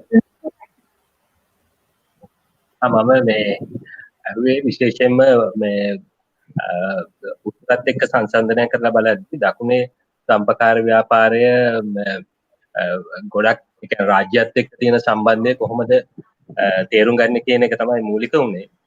විශේෂයෙන්ම ලංකාවේ ප්‍රධාන වාමාංශික පක්ෂ ගත්තොත් ඒ වගේ තියෙන විශේෂයෙන්ම හයිරාකිකල් ඒ කියන්නේ දුරාවලිගත ව්‍යුහය නිසා ඒවා නිකන් අපිට හිතන්න අමාරුයි මේ නිකන් කෝපරේටිව් මූවමන්ට් එකේ තියෙන ප්‍රජාතන්ත්‍රවාදී ලක්ෂණයන් සපෝට් කරයි කියලා සහ ඒගොල්ලන්ගේ තියෙන්නේ ඒක ගැන ඊටම මන්දෝත්සාහී ස්වරූපයක්. එතකොට UMP එකත් හිස්ටරි එකේ බැලුවොත් සම්පකාර ව්‍යාපාරයත් එක්ක තියෙන්නේ ලොකු දුරස්ත සම්බන්ධයක්. ඉතින් මේ වගේ පරිසරයක සම්පකාර ව්‍යාපාරය ගොඩක් ලංකාවේ දැනට තියෙන ජාතිකවාදී දේශපාලන ව්‍යාපාරات එක්ක තමයි ගැට ගැහෙන්න ගොඩක් ඉඩ තියෙන්නේ. ඉතින් මේ වගේ ස්වරූපයක් කොහොමද අපි තේරුම් ගන්න? ඒ කියන්නේ මේක ආපහු මේ සම්පකාර ව්‍යාපාරයේම මූලධර්ම වලට අනුව වඩා ප්‍රජාතන්ත්‍රවාදී සහ ගොඩක් අයට ඇතුළත් වෙන්න පුළුවන් ව්‍යාපාරයක් නිර්මාණය කරන්න යද්දී ලංකාවේ ඒට වෙනත් ප්‍රතිපල තියෙන දකුණේ දේශපාලනයත් එක්ක කොහොමද අපි ඒක සම්බන්ධ කරන්නේ? ඒක තමයි මූලික වශයෙන් මගේ ප්‍රශ්නේ උනේ. මෙහෙමයි. දේශපාලන උතුරේ දකුණේ කියලා වෙනසක් නැහැ. දේශපාලනඥයම තමයි. හැබැයි ඔය සම්පකාර ව්‍යාපාරයේ ධනවාදී ආර්ථික්‍රමයක හෝ සමාජවාදී ආර්ථික්‍රමයක පැල කරන්න බෑ කියන එකට මම එකඟ වෙන්නේ නැහැ. හේතුව ඔබ දන්නවද ලෙනින්ම එක වෙලාවක කියනවා සමාජවාදයට යන මාවත වැටලා තියෙන සම්පකාර හරහා කියලා. ඒ විතරක් නෙවෙයි චීනය රුසියාවේ මේ රටවල් වල සම්පකාර ව්‍යාපාරය ඉතාම සාර්ථකව ක්‍රියාත්මක වුණා. අදත් ක්‍රියාත්මක වෙනවා. ඒ කියන්නේ මේ සම්පකාර ව්‍යාපාරය අපි ගත්තොත් එහෙම ලෝකයේ දැන් අපි ඇමරිකාව ගමු. ලෝකේ ප්‍රධාන ධනවාදී රට. ඒ රටේ ප්‍රධාන දාන්න අපනයන කරුවා සම්පකාරයි. ඊළඟට රූස්වෙල්ට් ජනාධිපතිවරයා ජනාධිපතිවරයෙකුට වෙලා කිව්වා ඇමරිකාවේ තවදුරටත් විදුලි බලය කියන එක ලක්ෂිත අයිටම් එකක් නෙවෙයි. ඒ නිසා හැමදෙනාටම විදුලි බලය ඕනේ. ඒ වෙලාව ඉදිරිපත් වෙන සම්පකාර. අදත් ඔය සම්පකාර සමාගම් වල එකතුවක් තියෙනවා. ඇන්කර් සමාගම, පොන්ටේරා සමාගම ඉස්සර සමාගම දැන් සම්පකාරයටයි. 60%ක් කිරිසපයන්නේ ගොවියෝ. ඉන්දියාවේ අමුල් ව්‍යාපාරය, ඉෆ්කෝ ව්‍යාපාරය. ඒ නිසා ලෝකයේ හැමතැනකම දේශපාලන බේද ඊශ්‍රායලයේ කිබුට්ස් මේ හැමතැනකම දේශපාලන බේදකින් තොරව තියෙනවා. හැබැයි ප්‍රජාතන්ත්‍රවාදී ප්‍රශ්නයක් තියෙනවා තමයි. මේක නැත්තේ නෑ. එතකොට මිනිස්සු වෙලා තියන්නේ හැබැයි දැන් ඔබ කිව්ව කාරණේ බොහෝ වෙලාවට බලපානවා විවිධ සේවා සමිති වලට. මොකද මේ වගේ සම්පත් ප්‍රමාණය වැඩි සමාජිකව වැඩි නිසා දේශපාලනඥයන්ගේ ඇහැ මේකට ගිහිලා තියෙනවා.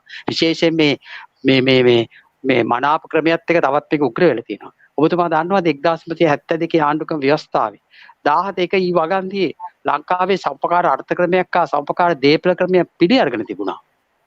ඒ නිසා මෙතන තියෙන්නේ මිනිස්සුන්ගේ චින්තනය පිළිබඳ ප්‍රශ්නයක්. මෙතන ඔබ කියන කාරණේ මම එක පැත්තකින් පිළිගන්නවා. මොකද අද උතුරේ කෙසේ වෙතත් දකුණේ විශේෂයෙන් විවිධ සේවා සම්පකාර සමිති වල අධ්‍යක්ෂ මණ්ඩල රැස්සිය අධ්‍යක්ෂ මණ්ඩලය පත් කරගත්තාට පස්සේ පත්‍රයේ දාන්නේ ආවල් පක්ෂයෙන් පත් උනායි කියලා.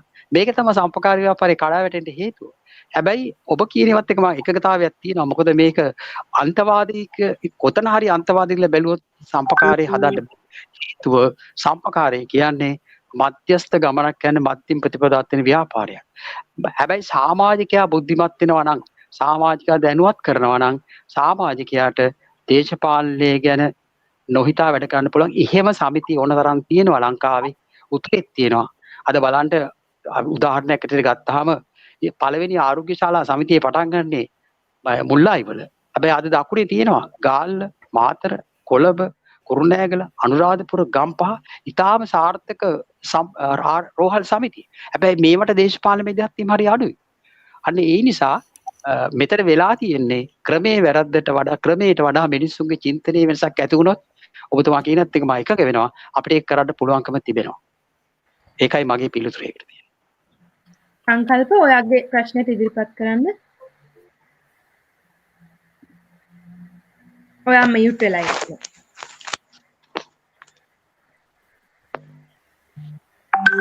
ඔව් එහෙනම් දැන් හරිනේ. හරි කියන්නේ. හරි.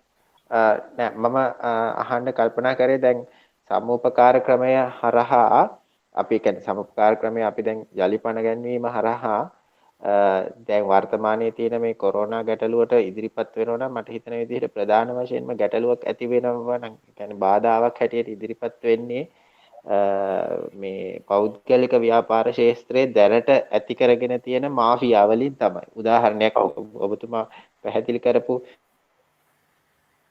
ඔව් අට ඇහෙන්නේ තු ගියා.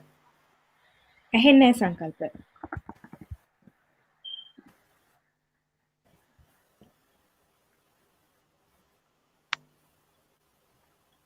මම හිතන්නේ මේ සංකල්පගේ ප්‍රශ්නේ උනේ අපිට එයාව ඇහෙන්නේ නැහැ. මේ යාගේ ප්‍රශ්නේ උනේ ඒ කියන්නේ සංකල්ප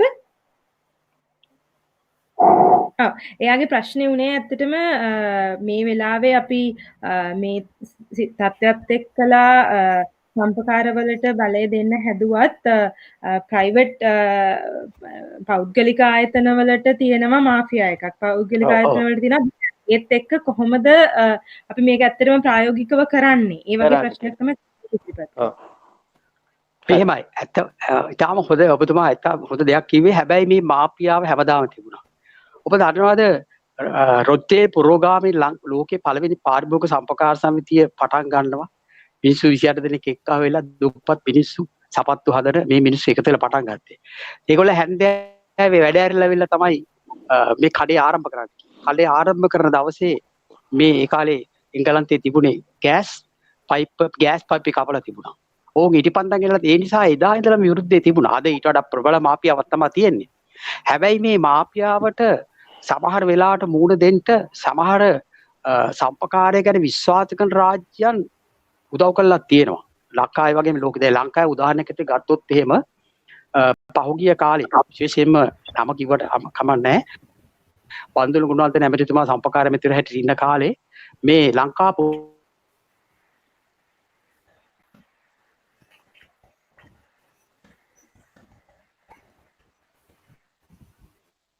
ජාලේ එනකොට එතුමා රාජ්‍ය වගේ 170 සාර්ථකනවා.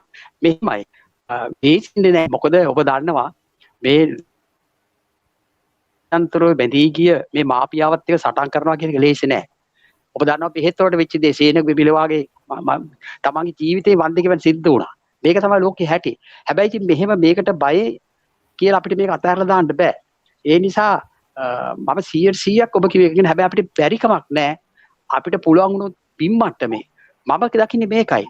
අපි සුපර් මාකට් එකත් එක්ක ගිහිල්ලා මම අදත් කියන එකක් තමයි මේ මධ්‍යම පන්තිය ඉහළ පන්තිය අමතට නෙවෙයි තියෙන්නේ. 70%ක් වෙන ගමේ මිනිස්සුන්ගේ අවශ්‍යතාව ඉෂ්ට කරන්නට ගියොත් අපිට ඔය ප්‍රශ්නයක් නැහැ. මොකද ওই මාපියාකාරෝ සටන් කරන්නේ මධ්‍යම පන්තියත් එක්ක. ඒගොල්ලෝ සටන් කරන්නේ ස්ථිර ආදායමක් වල මිනිස්සුන් ඉතින්ට ගෙන්න ගන්න. හැබැයි ගමේ තියෙන ප්‍රශ්නේ ඕක නෙවෙයි.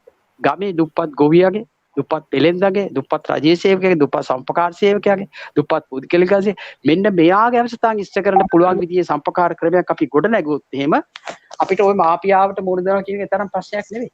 අපි මහා පරිමාණයෙන් නෙවෙයි ඉස්සෙල්ලා නැවත වරක් අර රුත්තේලා පටන් ගත්තා වගේ අපේ මේ ඔය මේ රෆයිසන් කියන්නේ මොකද සුද්ධෝ අපිට අඳුල්ලා දුන්නාට සම්පකාර ව්‍යාපාරය නැත්තම් බ්‍රිතාන්‍ය ජාතිකයෝ අපිට ගෙනාවේ ජර්මන් සම්පකාර ක්‍රමය. ජර්මනියේ රෆයිසන් යුදෙව්වන්ගේ සූරා කෑමට එරෙහිව ඔය වැනිසියේ වෙළඳ නාට්‍ය බලන්නකෝ. ඔය ඔක්කොම සයිලෝක් ඒකට විරුද්ධව ආපු එකක්. ඒක තමයි ලෝකෙ ප්‍රචලිත කරේ. ඔබ දන්නවද පහුගිය කාලේ ඇන්ජෙලා මර්කල් ජනාධිපතිතුමිය ජර්මනියේ මේ ක්‍රමය ගැන හෙව්වා. ඔයලා ඕන් අද ලෝකෙට අලුත් සංකල්පයක් දීලා තිනවා. සෝෂියල් මාකට් ඉකොනොමි කියලා එකක්. ඒ කියන්නේ සමාජ වෙළඳපොළ ආර්ථික ක්‍රමයක් කරා අද ගමන් කරමින් ඉන්නවා. දැන් මම හිතන්නේ අපිටත් හොඳම අවස්ථාව අපිට ඒ වාගේ ආර්ථික ක්‍රමයකට යන්න පුළුවන්. හැබැයි ඒක අර මම ලොකුවට හැප්පෙන්න ගියාම තමයි ඒගොල්ලොත් එක්ක අපි විනාශ කරන්න බලන්නේ. හැබැයි අපිට පුළුවන් ගම්මට්ටම තාම ඒගොල්ලෝ ගමට ගිහිල්ලා නැහැ. ඔය කිව්වට මේ මධ්‍යම පන්ති අල්ලගෙන දගලානේ. ඒ නිසා අපිට පුළුවන් වෙයි ඔය කියන එකට ඉඩ දෙන්න.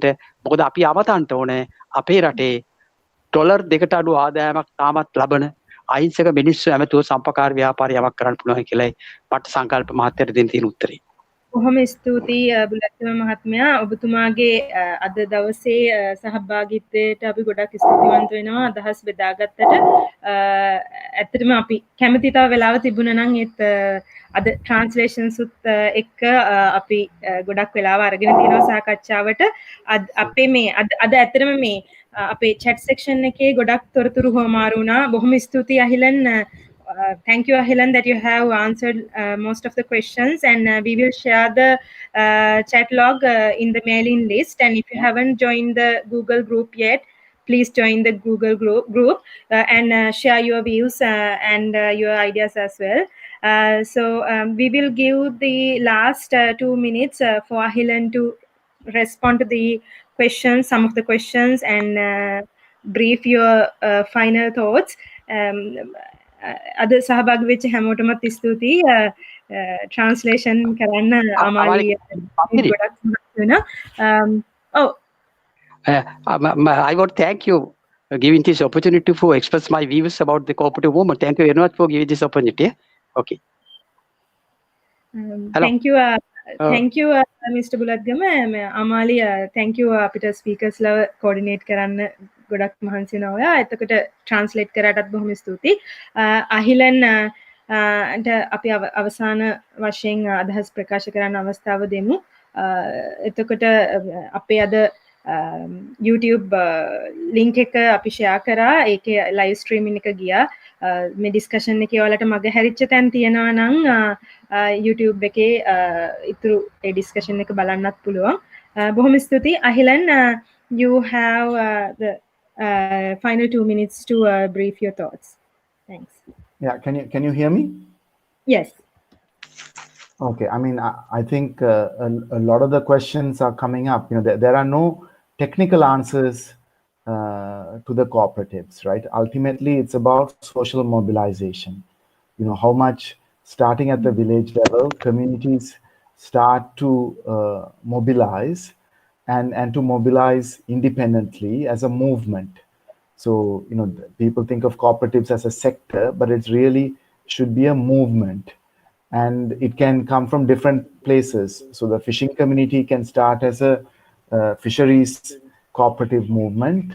Similarly, the Palmyra cooperatives in the north, they also, Palmyra workers are oppressed caste community here. So their progress has also meant social upliftment. So I think a lot of this depends on what extent there is mobilization from the ground up and it becomes a movement. So, and when they mobilize as a movement, then they are building people's power. And that is what is ultimately going to decide how far the cooperative movement is going to be able to move forward, because capitalist class interests or even certain local powerful actors will try to undermine it, including traders and so on, like you have mentioned. And even the state will sometimes try to undermine the cooperative movement. So it really depends on the power of people's mobilization and how strong a movement they build. And that is what will determine the future of the cooperatives. Thank you. Thank you, Helen. Thank you very much, everybody. And we will inform you about the next discussions, and join the Google group, and we will share the link in the Messenger group. Thank you.